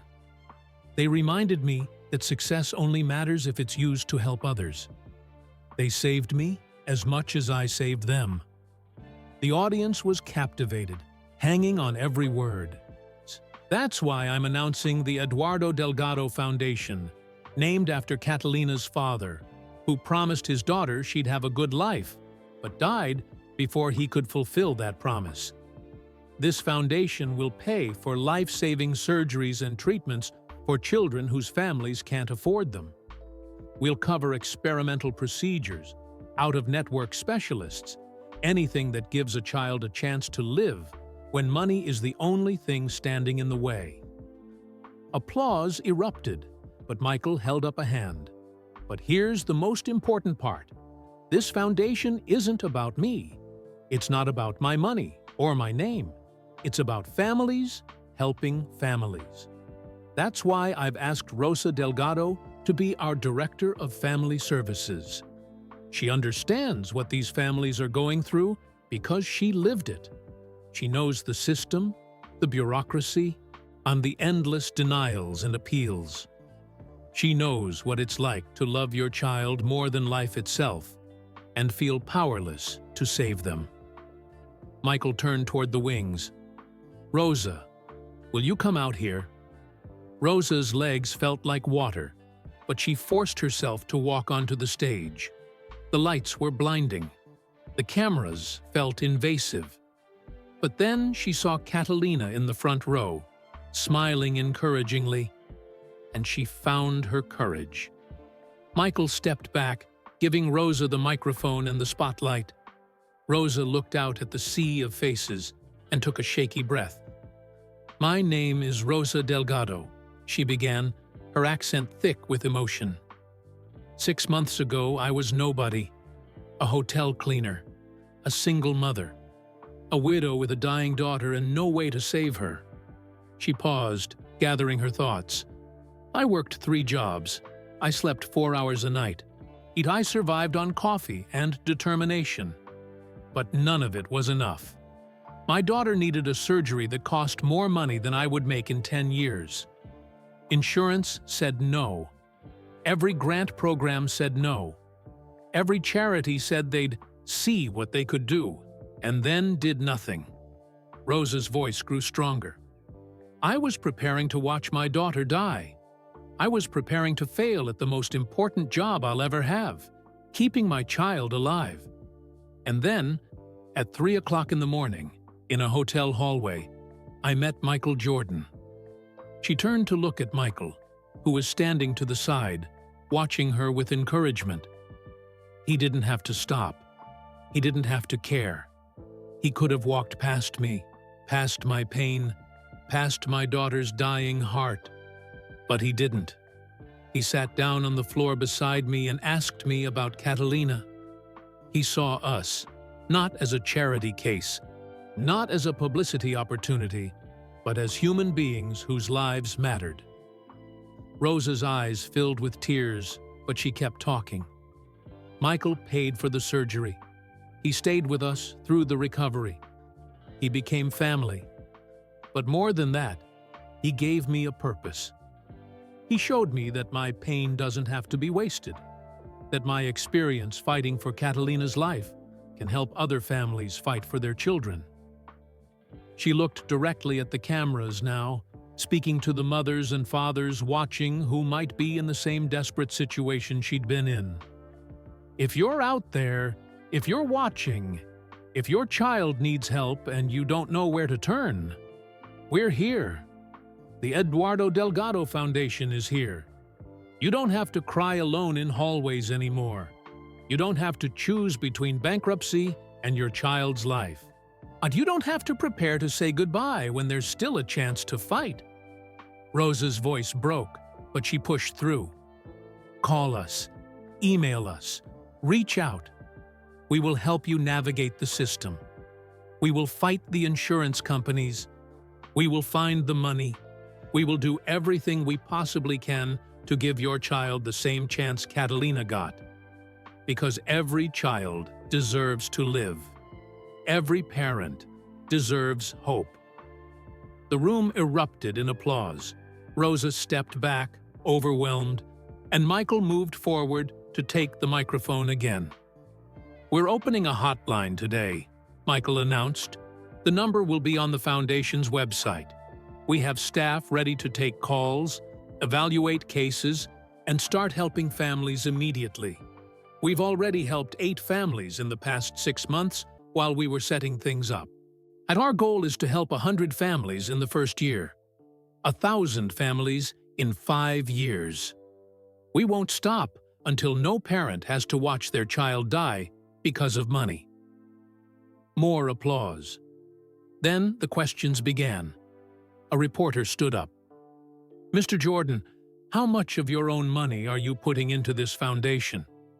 "Enough," Michael said simply. "And I'm actively seeking additional donors and corporate sponsors. This isn't about me being a hero.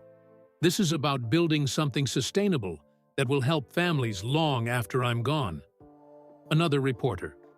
"Ms. Delgado, what qualifies you to run this foundation without a background in nonprofit management?" Rosa felt a flash of insecurity, but Michael answered before she could. What qualifies her is that she lived through what these families are living through. She knows their pain, their fear, or their desperation. You can teach someone nonprofit management. You can't teach empathy and genuine understanding. Rosa has both. "Can you tell us about Catalina's condition now?" another reporter asked. "How is she doing?" Rosa smiled. She's strong, healthy. Her heart function is better than it's been in years. She starts nursing school next month. Her dream. She volunteers at children's hospitals, drawing pictures and telling stories to sick kids. She's living the life her father dreamed for her. And what about the experimental nature of the surgery? Are there long-term concerns? Rosa's smile faltered slightly. She thought about what Catalina had overheard during surgery, about possibly only having 5 to 10 years. But that wasn't public knowledge, and Catalina had specifically asked them not to discuss it. "Oh, all surgeries have risks and uncertainties," Rosa said carefully. "We're grateful for every day Catalina has. We focus on living fully, not on fear." The press conference continued for another 30 minutes. More questions, more answers, more cameras flashing. Finally, Marcus stepped forward to announce it was over. As they left the stage, Rosa felt exhausted but exhilarated. Catalina rushed up and hugged her mother tightly. "You were perfect, Mama. Absolutely perfect. You're going to help so many people." Michael joined them, grinning broadly. "You're a natural. That speech was better than anything I could have written." "I spoke from my heart," Rosa said simply. "That's what made it perfect," Michael replied. Over the next few weeks, the Foundation's hotline was flooded with calls. Desperate parents from across the country reached out, each with their own heartbreaking story. Children with rare diseases, experimental treatments needed, insurance denials piling up. Rosa worked 12-hour days, but this time it didn't feel like survival. It felt like purpose. She talked to parents, helped them gather medical records, connected them with specialists, fought insurance companies with the ferocity of a mother protecting her child. Michael had been right. She was good at this. Really good. Because she understood. She'd been there. She knew exactly what these families were feeling. The Foundation helped its 9th family in the first week after the press conference. Then the 10th. Then the 11th. Within 2 months, they'd helped 20 families. Children who would have died were now alive, fighting, hoping. And every single time a surgery was successful, every time a parent called to say their child was going to make it, Rosa felt a piece of her own pain transform into purpose. One evening, 3 months after the press conference, Rosa came home to find Catalina and Michael in the kitchen, cooking together. They'd become close over the months, more like uncle and niece than anything else. Michael spent at least 3 evenings a week at the apartment, sharing meals, watching movies, just being family. "What's all this?" Rosa asked, setting down her bag. "Celebration dinner," Catalina announced. "Michael told me the Foundation just helped its 50th family today. 50 children who are going to live because of you two." Rosa felt tears spring to her eyes. 50 families, 50 children, 50 futures that would have ended if they'd done nothing. "Not because of us," Rosa said. "Because of Eduardo. Because of his love for you, Catalina. Because of the promise he made. We're just keeping it for him." They ate together that night, arroz con pollo again, because it had become their tradition. As they laughed and talked around the small table, Rosa felt a wave of gratitude so strong it almost hurt. This was her life now. Not survival, but living. Not working 3 jobs just to barely make it, but working one meaningful job that made a difference. Not being alone, but having family. Chosen family that loved her not for what she could do for them, but for who she was. After dinner, as they were cleaning up, Michael's phone rang. He glanced at it, and his expression changed. "It's Dr. Winters," he said, answering quickly. "Hello? Yes, this is Michael." Rosa and Catalina froze, watching Michael's face as he listened. His expression went from curious to shocked to something Rosa couldn't quite read. Are you sure? Michael asked. That's incredible. Yes, of course. We'll come. Thank you for calling. He hung up and just stood there for a moment, staring at his phone. What is it? Rosa asked, her heart pounding. What did Dr. Winters say? Michael looked up at them, and Rosa saw tears in his eyes. She wants to see Catalina. Tomorrow. She said it's important. Something about her recent scans. Catalina's face went pale. Is it bad? Is the surgery failing? She didn't say, Michael said. Just that she needs to see you in person. That it's urgent. Rosa felt the familiar fear creeping back in, the fear she'd been pushing away for 6 months.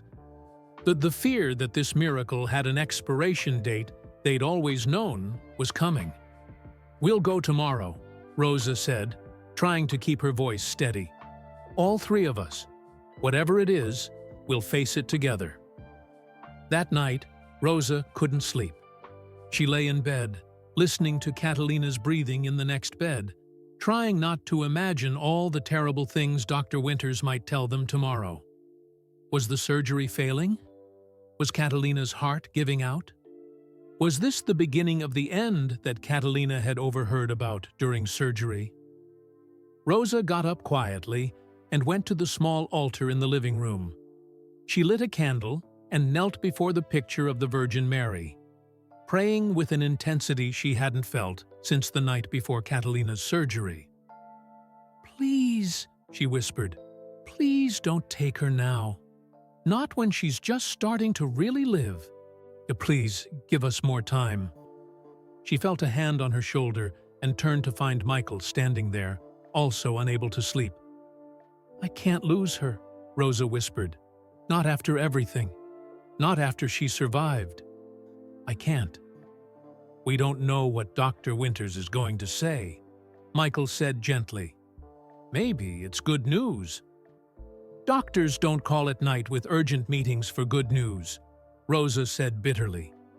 Michael sat down beside her on the floor. Maybe these doctors do. Dr. Winters isn't like other doctors. She cares about Catalina. Maybe she wants to share something hopeful. Rosa wanted to believe him, but 6 months of happiness couldn't erase years of disappointment and loss.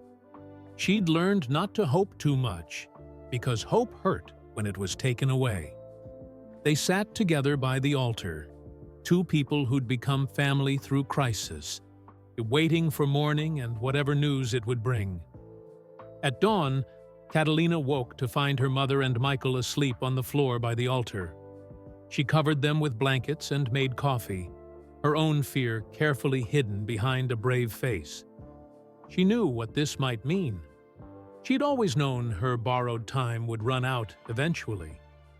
But she'd hoped for more. More days with her mother. More time to help other kids. More moments of living the life her father had wanted for her. If this was the end, at least she'd lived these past 6 months fully.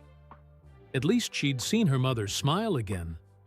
At least she'd brought Michael and Rosa together, creating a friendship that would outlast her physical presence.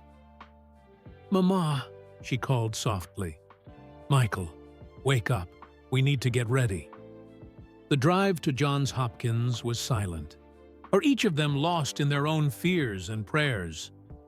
Rosa held Catalina's hand in the back seat, squeezing it every few seconds as if making sure her daughter was still there, still solid, still alive. They arrived at Dr. Winters' office and were immediately shown in. No waiting, no delays, which somehow made Rosa more nervous. Dr. Winters stood when they entered, her face unreadable. She gestured for them to sit, and they did. Rosa, Michael, and Catalina lined up in chairs facing the doctor's desk, like students facing a principal. Thank you for coming so quickly, Dr. Winters began. Just tell us, Rosa said, unable to bear the suspense. Whatever it is, just tell us. Dr. Winters smiled, actually smiled, and Rosa felt her heart skip. I wanted to tell you in person because this is Unusual, Dr. Winters said. Catalina, I've been reviewing your recent scans and test results. Your heart function has not only remained stable, it's continued to improve. Significantly. Catalina blinked. Improve? But I thought. I know what you overheard during surgery, Dr. Winters said gently, about your prognosis, about potentially having limited time. Catalina's eyes widened. You knew? I'm a surgeon. I'm trained to notice when patients are more alert under anesthesia than they should be. I knew you heard me talking to my team about my concerns. Dr. Winters leaned forward. Catalina, I need you to understand something. What I said during surgery was based on your condition at that time, on statistical probabilities, on what usually happens with cases like yours. And now? Michael asked, his voice tight with hope. Now, 6 months post-op. Your heart is doing something we rarely see. The synthetic scaffolding has integrated so well with your tissue that your heart is actually stronger than we dared hope. Your ejection fraction, the measure of how well your heart pumps blood, has improved from 25% before surgery to 55% now. That's nearly normal range. Rosa couldn't breathe. What does that mean? Dr. Winters smiled wider. It means that Catalina's prognosis has changed dramatically. Instead of 5 to 10 years, I'm now cautiously optimistic that with proper care, medication compliance, and regular monitoring, she could have a normal lifespan. Decades, Rosa. Not years. Decades. The room spun. Rosa heard the words, but couldn't process them. Decades. Her daughter could have decades. Catalina started crying. Michael put his head in his hands. Rosa just sat frozen, unable to move, unable to speak, unable to believe. Are you sure? Rosa finally whispered.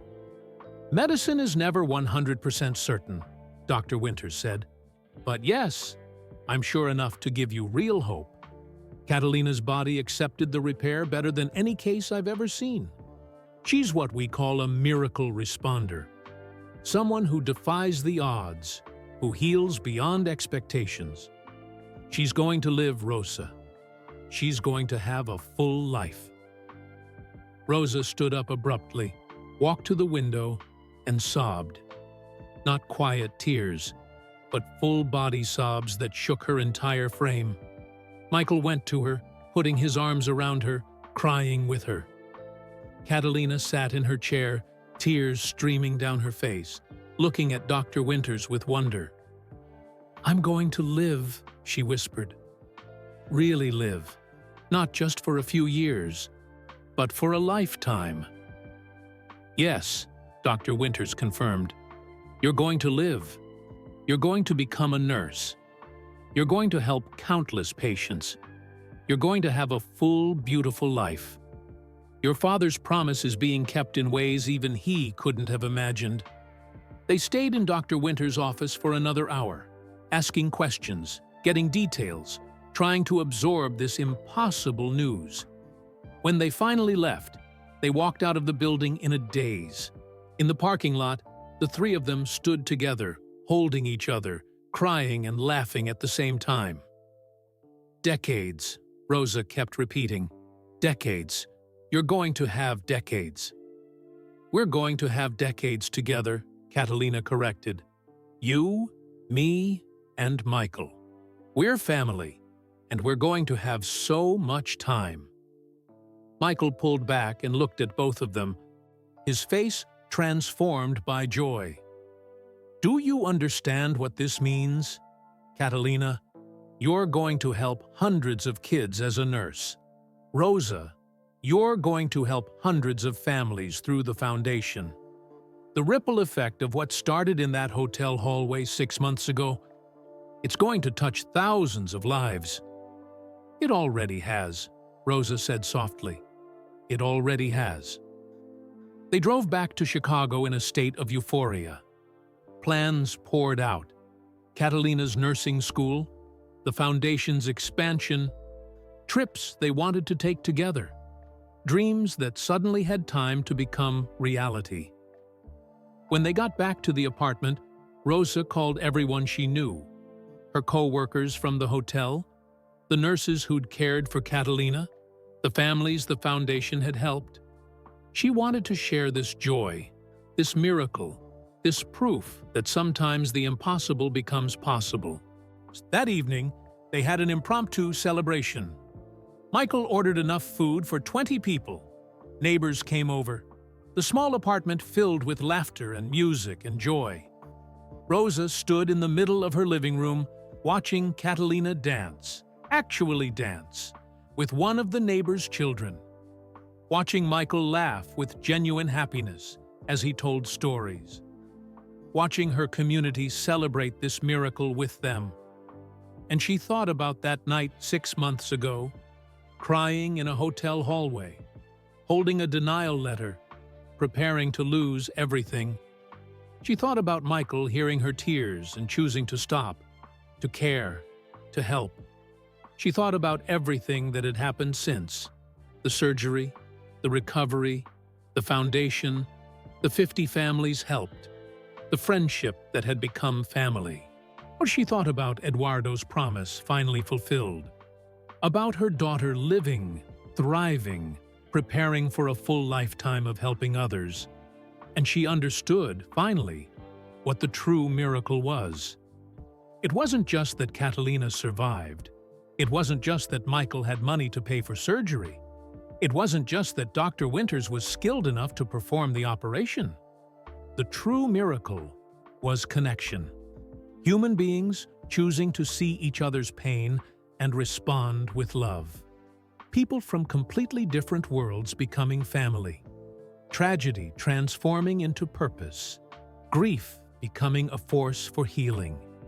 The true miracle was that on a random night at 3 in the morning in a hotel hallway, 2 lonely people found each other. And in finding each other, they found themselves. They found meaning. They found family. But they found a reason to keep living, keep fighting, keep believing that love matters more than anything. Michael Jordan could have walked past Rosa that night. He'd walked past 1 million people before. But this time, for reasons neither of them fully understood, he stopped. He saw. He cared. And that simple choice, to see another human being's pain and respond with compassion, changed everything. It saved Catalina's life. It gave Rosa purpose and hope. It gave Michael the connection and meaning he'd been desperately seeking. And it created a foundation that would go on to save hundreds, maybe thousands of other lives. All because one man heard a woman crying and chose not to walk away. That was the miracle. That was what changed everything. Not money or fame or medical skill, though those helped. The real change, the lasting change, came from love, from seeing people, not positions, from choosing connection over isolation, from believing that every person matters, every life has value, every story deserves to be heard. Rosa looked across the room and caught Michael's eye. He raised his glass in a silent toast, and she raised hers back. They understood each other now. They understood that they'd saved each other in equal measure, that Catalina's life was the bridge that connected them, but their friendship was the foundation that would last long after the crisis had passed. "Mama!" Catalina called, gesturing for Rosa to join the dancing. Rosa laughed, a real, joyful sound she was still getting used to making, and joined her daughter. They danced together in the crowded apartment, surrounded by love and light, and the promise of decades to come. And Rosa finally understood what it meant to truly live. Not to survive, not to endure, but to live, with hope and purpose and connection and joy. Michael Jordan saw a hotel cleaner crying, and what he did changed everything. He saw her, he cared, he helped, And in doing so, he reminded the world what it means to be human, what it means to matter, what it means to love. So tell us, where are you watching this from? Drop your city or country in the comments below. We'd love to know how far this story of kindness has reached. If this story touched your heart, please hit that like button and subscribe to our channel. By subscribing, you're helping us spread more stories of kindness and hope to people who need them. And don't stop here. Click on the video appearing on your screen right now for another incredible story that will remind you why compassion matters. Thank you for watching, and remember, you never know when a simple act of kindness might change everything.